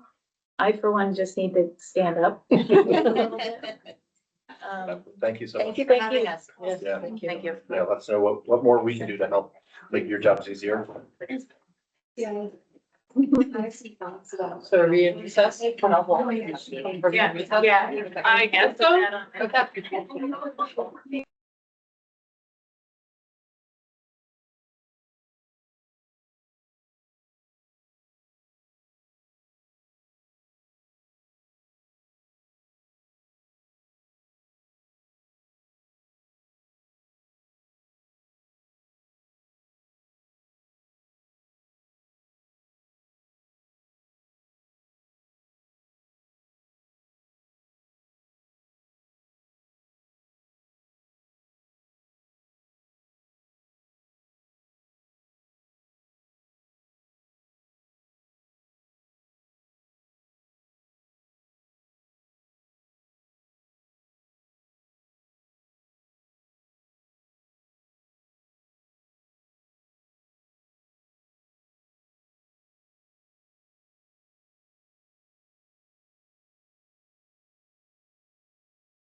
is Brooke with us or not? Yep, Brooke is Okay. on. Yep. Okay, so the board is back in meeting here after a break.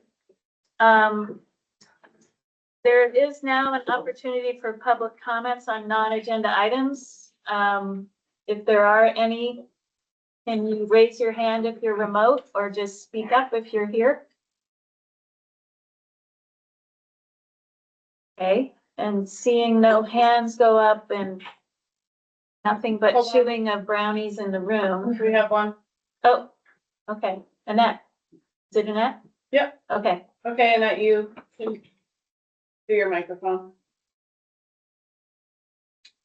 You should have control of your microphone now. And you're currently muted. Okay. Yep. Just came in from walking the dog. So I want to admit that I'm very surprised to learn what we just learned about the planning process and the final plan hearing. I think I should have known that. And if I didn't know that, most people don't.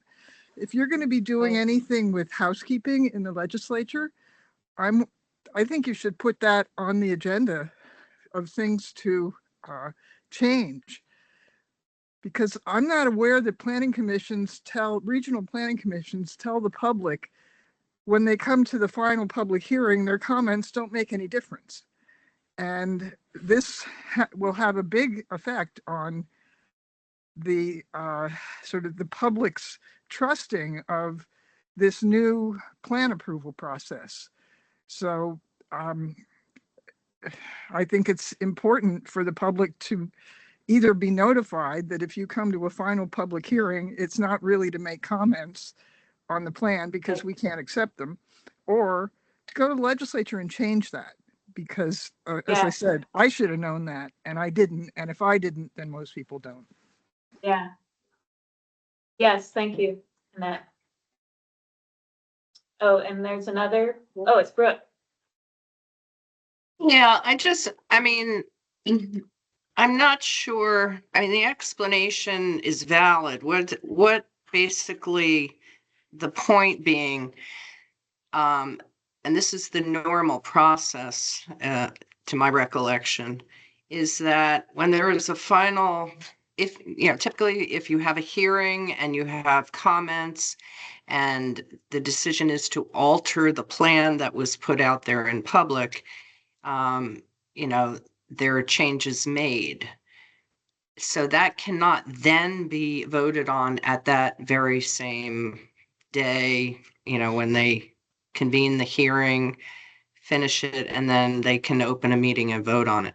I think the point was, in the end, there is always a public hearing wherein there are no changes made, because that is what is required in order to then put it into law. It's not to say we're going to have a hearing and we're not going to make changes, but the point is you can't have the hearing and then make changes and implement the law because the new version has not been circulated publicly. So I hear what Annette's saying. Yes, I do too. Yeah. But this is actually something that VAPTA would probably follow up on and not us. Nonetheless, the planning commission, the regional planning commission can always opt not to then make that the final hearing and make the changes and have another public hearing. But the point is taken, and I think we're going to move on from that and rather than discuss it further. And I appreciate Annette's comment. And I think we can move on to our consent agenda. I'd like to make a motion to approve the minutes of February 3rd with some corrections and clarifications. Second. Okay, discussion. So I think my clarifications might be, and first of all, kudos. These are very thorough minutes. Thank you. I think Brooke took these? Yes. Thank you, Brooke. I think just trying to get down the sort of structure of how we're going to refer to people, because I think we alternate back and forth between using sort of familiar first names, to like board members and titles. And just, we should probably have some standardization. And perhaps referring to people by like first initial and then last name in case there are multiple Alexes, might be helpful. I think that was my sort of first notation. I don't know how people feel about that potential. Any other thoughts by board? members? I think that particular issue we can work on in future minutes, you know, Right. at Brooks, you know, with some discretion from Brooke.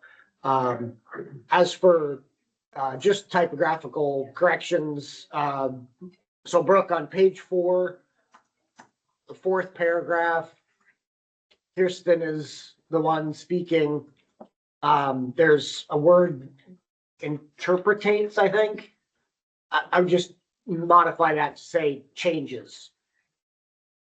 And then, this is a little more substantive, but it is still just typographical. Page 9, the 3rd paragraph, under item J for additional public comment, Mr. Weiss was speaking, and he was asking for information about the governor's proposal, and the minutes say the governor's budget bill, but it was actually the governor's housing bill. So just change budget bill to housing bill, and that will fix that one. Gotcha. Any more discussion? Okay, all those in favor of approving those minutes with those corrections? Aye. Aye. Aye. And Brooke? because we are hybrid, we need to have a roll call vote. So, Brooke, what is your vote? Aye. Kirsten, your vote? Aye. Alex, your vote? Still aye. Janet? Aye. Sarah? Sarah, aye. Okay, it's a unanimous vote to approve those minutes. Okay, operations updates. Do you have any of those? Very brief. Yeah. So next meetings, we've got, just on the agenda here, we've got, February 18th. That's gonna be in Montpelier, and that's a, meeting for various agencies. Will be kind of a focus on that one, that interact with Act 250.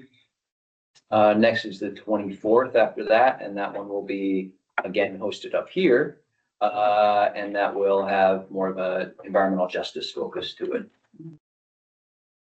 Another quick update, the succession documents that you guys all approved, previous meeting have been filed with the Secretary of State's office, so that's all set. I'll hold off on that other one until we get to the studies. So Okay. that's it from me. Anything? Budget? No. You said no? I mean. Just on the operations side. Oh, Did the same operations, thing. okay.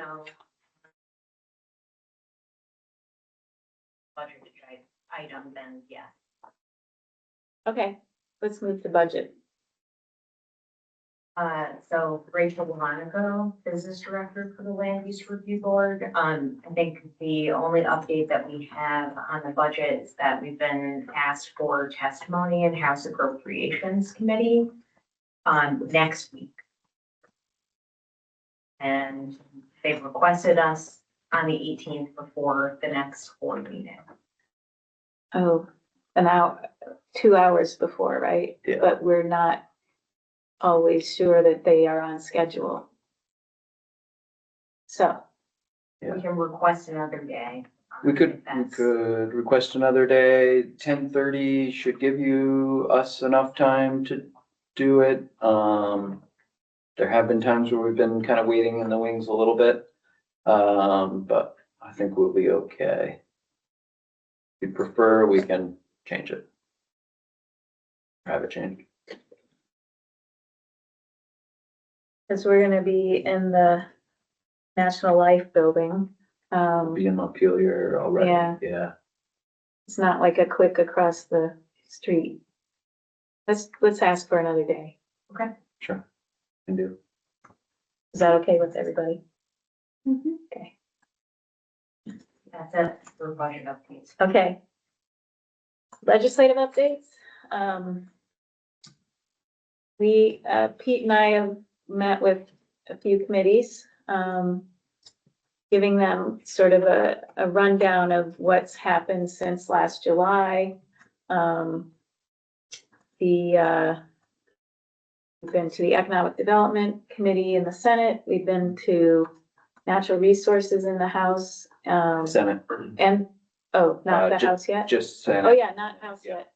Senate. And then House Ag. And House Ag. And we have Natural Resources coming up, don't we? For the House? No, We need to. we need to. Yes. Yeah. There was some talk about the accessory on-farm business, extension or extending the exemption to events, and homestays. What other legislative pieces did we talk about? We talked about open meeting law. And that got a little bit contentious at the end, but, there seems to be some support for, taking just that piece of the governor's omnibus housing bill and considering it. And at this point, we don't know how much traction it might get.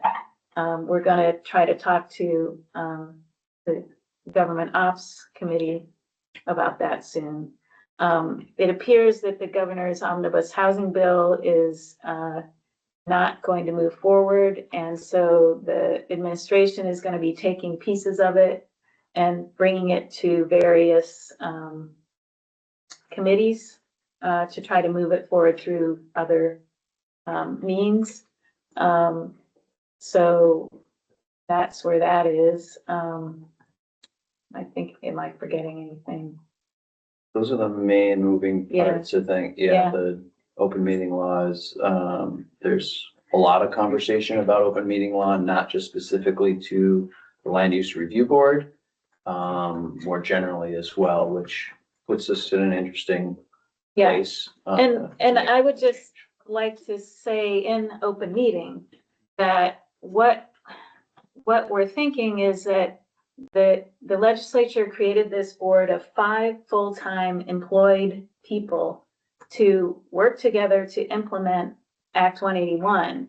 And because of the need for an open meeting whenever a quorum is present to discuss the business of the board, it becomes very cumbersome for us to work together as a team. And, you know, we have to think about an agenda days in advance and post it. And, you know, we can't necessarily just like get to work, you know, for our 40 hours of work every week.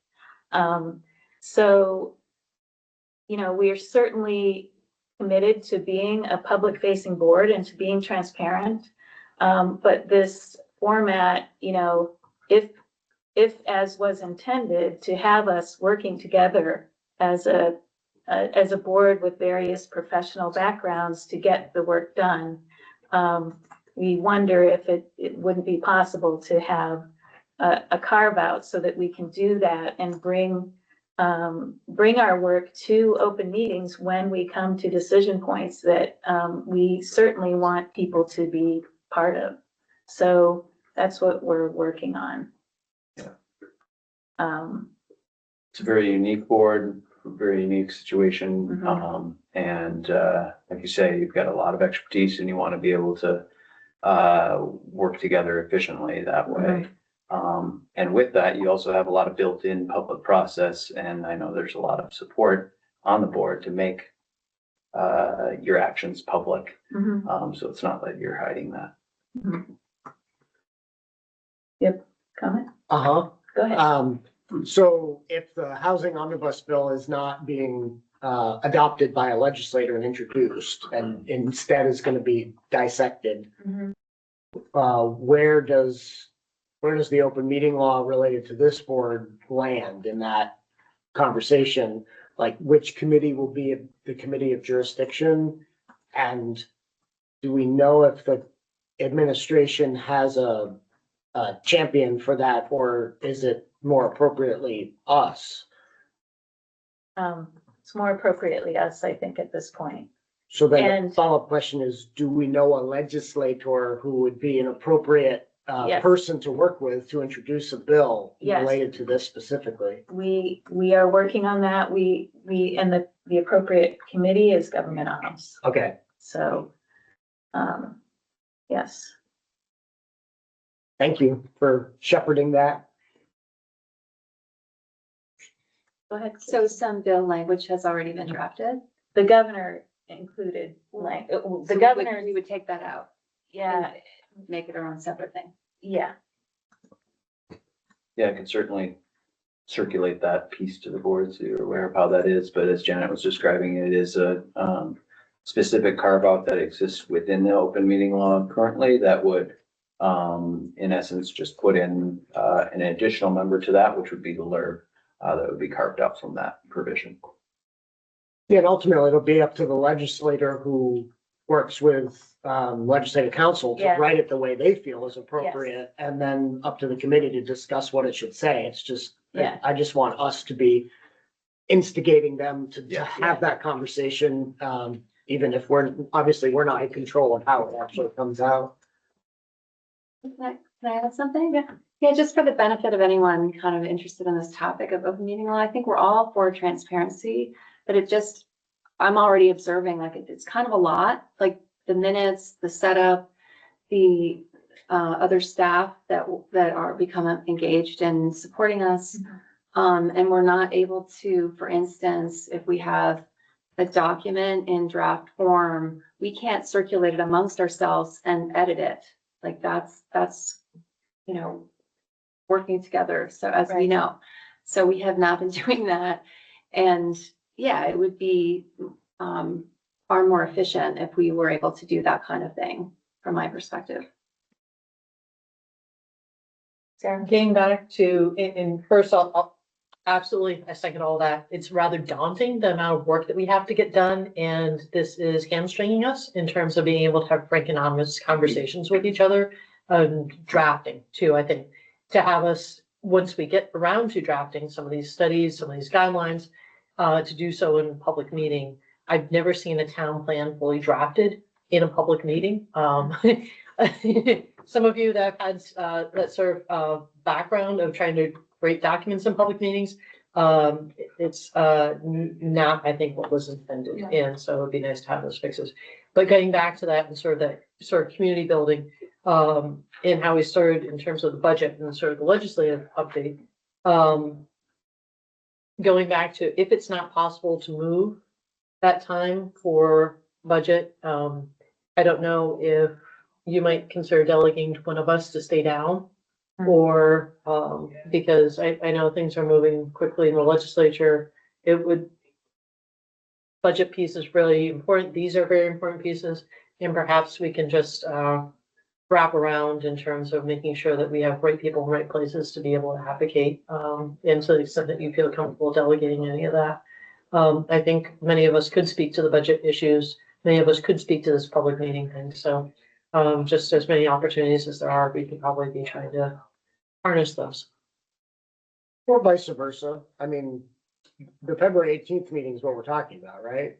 Yeah. And that's a meeting in which we're talking with the agency folks. Yes. All of them are gonna very much understand if the chair is not present at that particular moment in time because she's in committee giving testimony. All of them will understand that. They've all been in that position. So, if Sarah had to chair the meeting on the 18th so that Janet was, could be giving some testimony and shows up, 20 minutes late, I don't see a problem with that. I think everyone will understand. But certainly moving it Yeah. is the preferable option. Yeah. Moving the time in front of the committee. Right.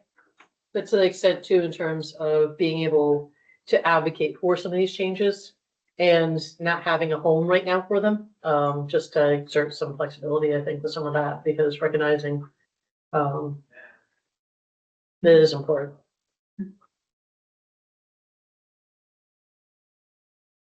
Okay, any more on legislative matters? Only that I'm really curious to see where all of the pieces of the governor's Are gonna end up?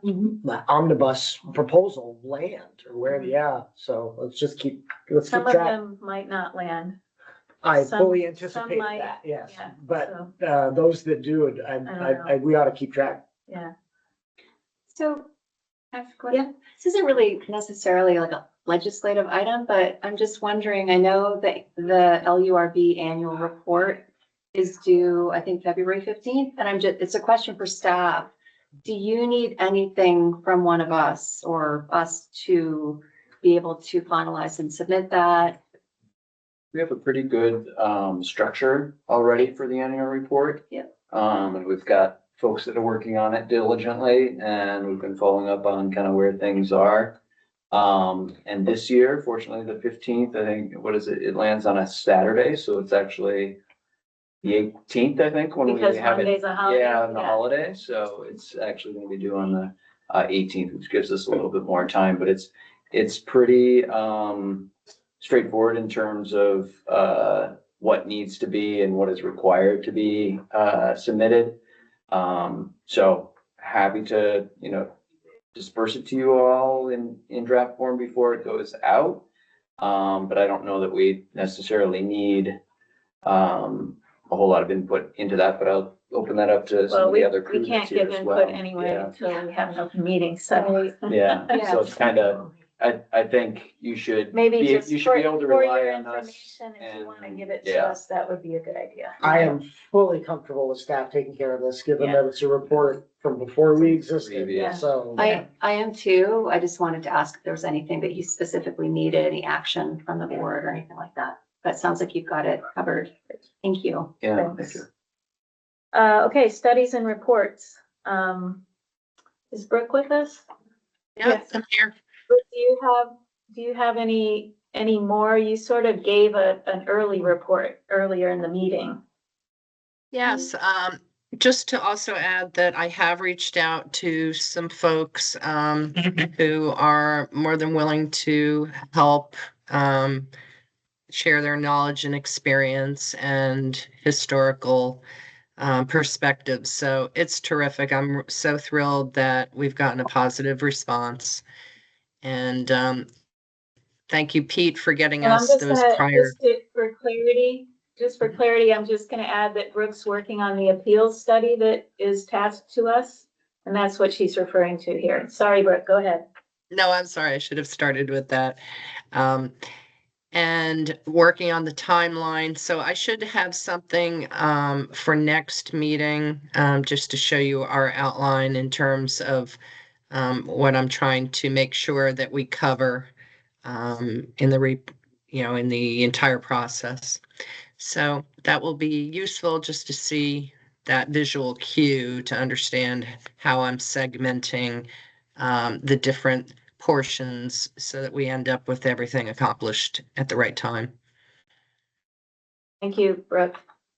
Do you have any more from any additions from Yeah, last week? I can share a quick update. So, if you'll recall, this pertains to the wood products manufacturing study that we're working with Agency of Natural Resources on. And the surveys to the randomly sampled permittee primary contacts went out. There were just shy of maybe 200 contacts who received a survey. And we're in the process of putting it into a format that people can receive and see the specific content and final questions that we landed on. We don't want to share around the link to the actual survey because it's actually fairly easy to inadvertently file a survey response for someone who isn't the correct, right? So like sampled intended survey recipient. So that's underway. Catherine and I are going to be doing the interviews together, and we've matched up our calendars and come up with a list of dates, and we're in the process of scheduling those for the specific, also randomly sampled specific wood product manufacturer permit holders. So that's underway, as is the file review. So there's a long list of wood product manufacturer permits that have been, all of them identified back to a certain point of time, and those are being compiled. Basically, some of them are paper records, some of them are electronic file of records, some of them are Xerox scanning vendor has moved to the top of the queue and they've already been put into electronic format. Alex has helped with that. So that's all kind of in progress.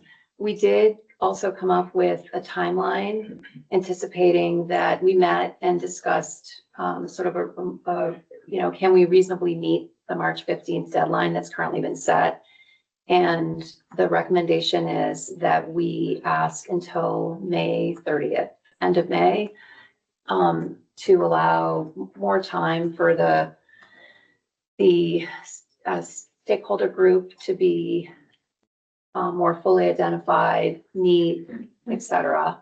And also anticipating some opportunities to bring more specific information back to the board for input. Also we're envisioning a 2-week comment period where the public would have an opportunity to respond to a draft of the report before it would be finalized, after that last sort of public comment would come in.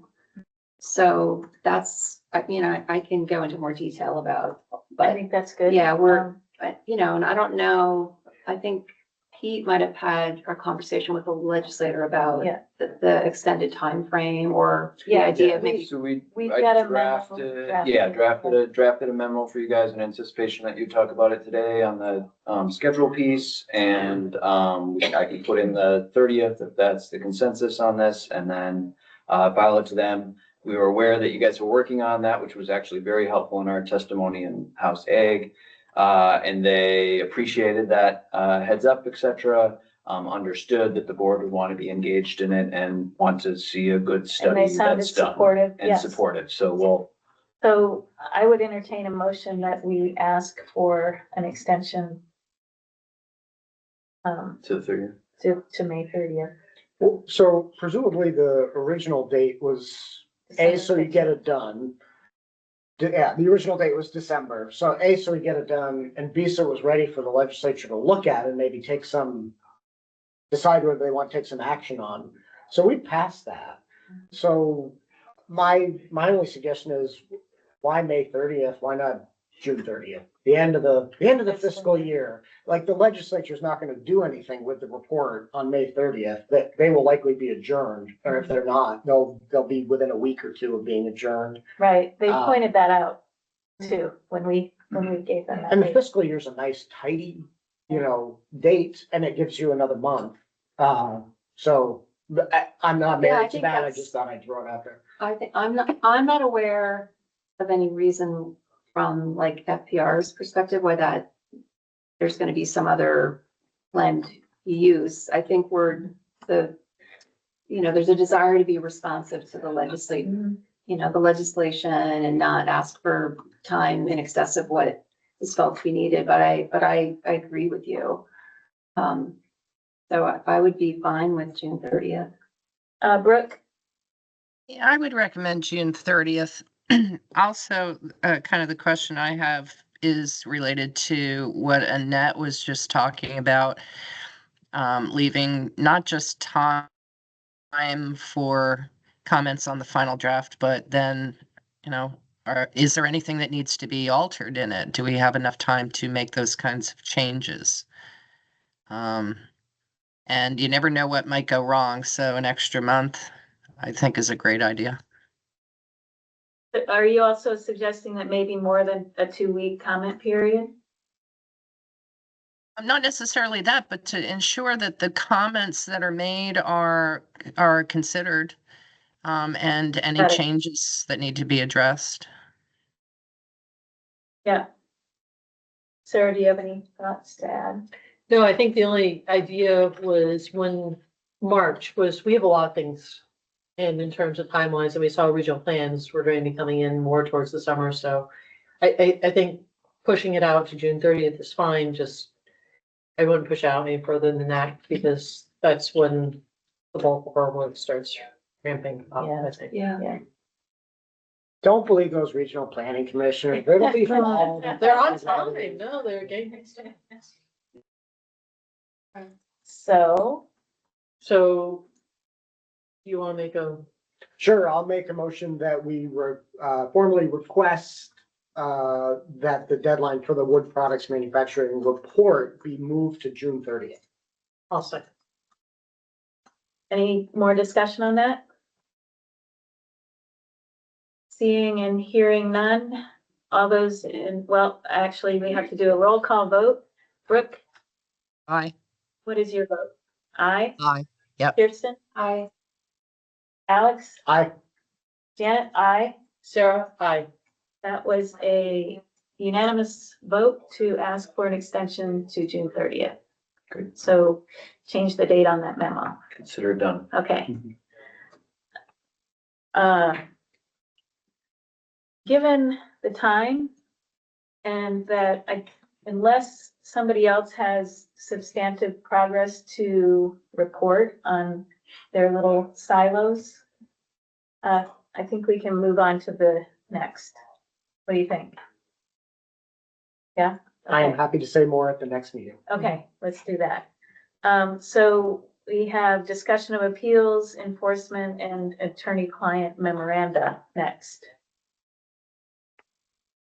Right, so typically we go into an executive session to discuss these sorts of things. So I will make that motion that the board needs to discuss pending and probable Act 250 appeals and enforcement actions and to have confidential attorney-client communications on these matters. As such, I move that we find premature public knowledge of these matters would place the board at a substantial disadvantage and that we enter an executive session to discuss them. I will second. Any discussion on that motion? Only that this is the last item on our agenda, and while we could come out of the executive session and take some action, we don't anticipate doing so. Right? We may have a decision point for you today, actually. Oh, so we might, so. All right, so the reason I was saying that is so that if people are interested in the very last possible thing we do in the public meeting, they don't have to stick around, but maybe they do. Yes. I used to be on a select board. I know all the tricks. Yeah. So, any more discussion? Okay, Brooke, what is your vote on that motion? Aye. Kirsten? Aye. Alex? Aye. Janet? Aye. Sarah, aye. Okay, we have a unanimous vote, so we will be going into executive session. And if you want to stay tuned, feel free. And for the board, we're going to go into the room that we had the pizzas in. Brooke, I'll start the executive session on my computer, so just hang on for 1 minute and then let me get into the other room and then you can join. Okay, great. Thanks.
Okay, we are back with the recording.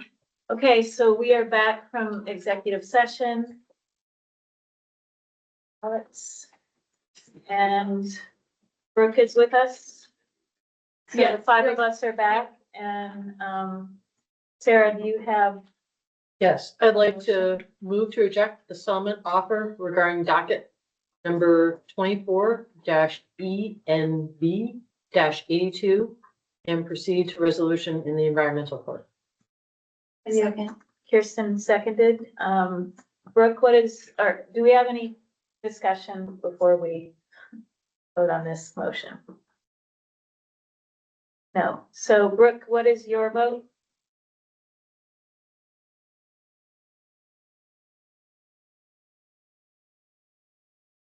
Brooke, we didn't hear you. Maybe she's not there yet. Nope. She's Oh, muted. no, there she is. Can you turn the volume up? Did we turn it down during? Let's start on this side. Sarah, what is? Sarah, aye. Janet, I. Alex, aye. Kirsten, I. Brooke, are you with us?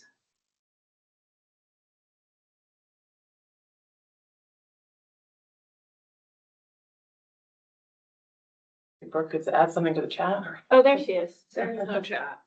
Okay. I'll see the chat thing. Thumbs up for aye. It looks like you're trying to speak, but we cannot hear you. Wave your arms if you say aye. Or maybe leave the meeting. That's an aye. I think we have a unanimous vote to reject the settlement offer. Thank you. And just clarification, that was in docket 24 ENV 82? Yeah. Correct. Thanks. Yep, thanks. Thank you for sticking with us, Maddie. Sure. I think we only have one thing left to do. You want a motion on that? I do. I move we adjourn. I'll second. Okay, Brooke, what's your vote on adjourning? Okay, Kirsten, what's yours? Kirsten, I. No? Aye. Janet, aye. Sarah, aye. Okay, unanimous vote to adjourn. Thank you for coming, everybody.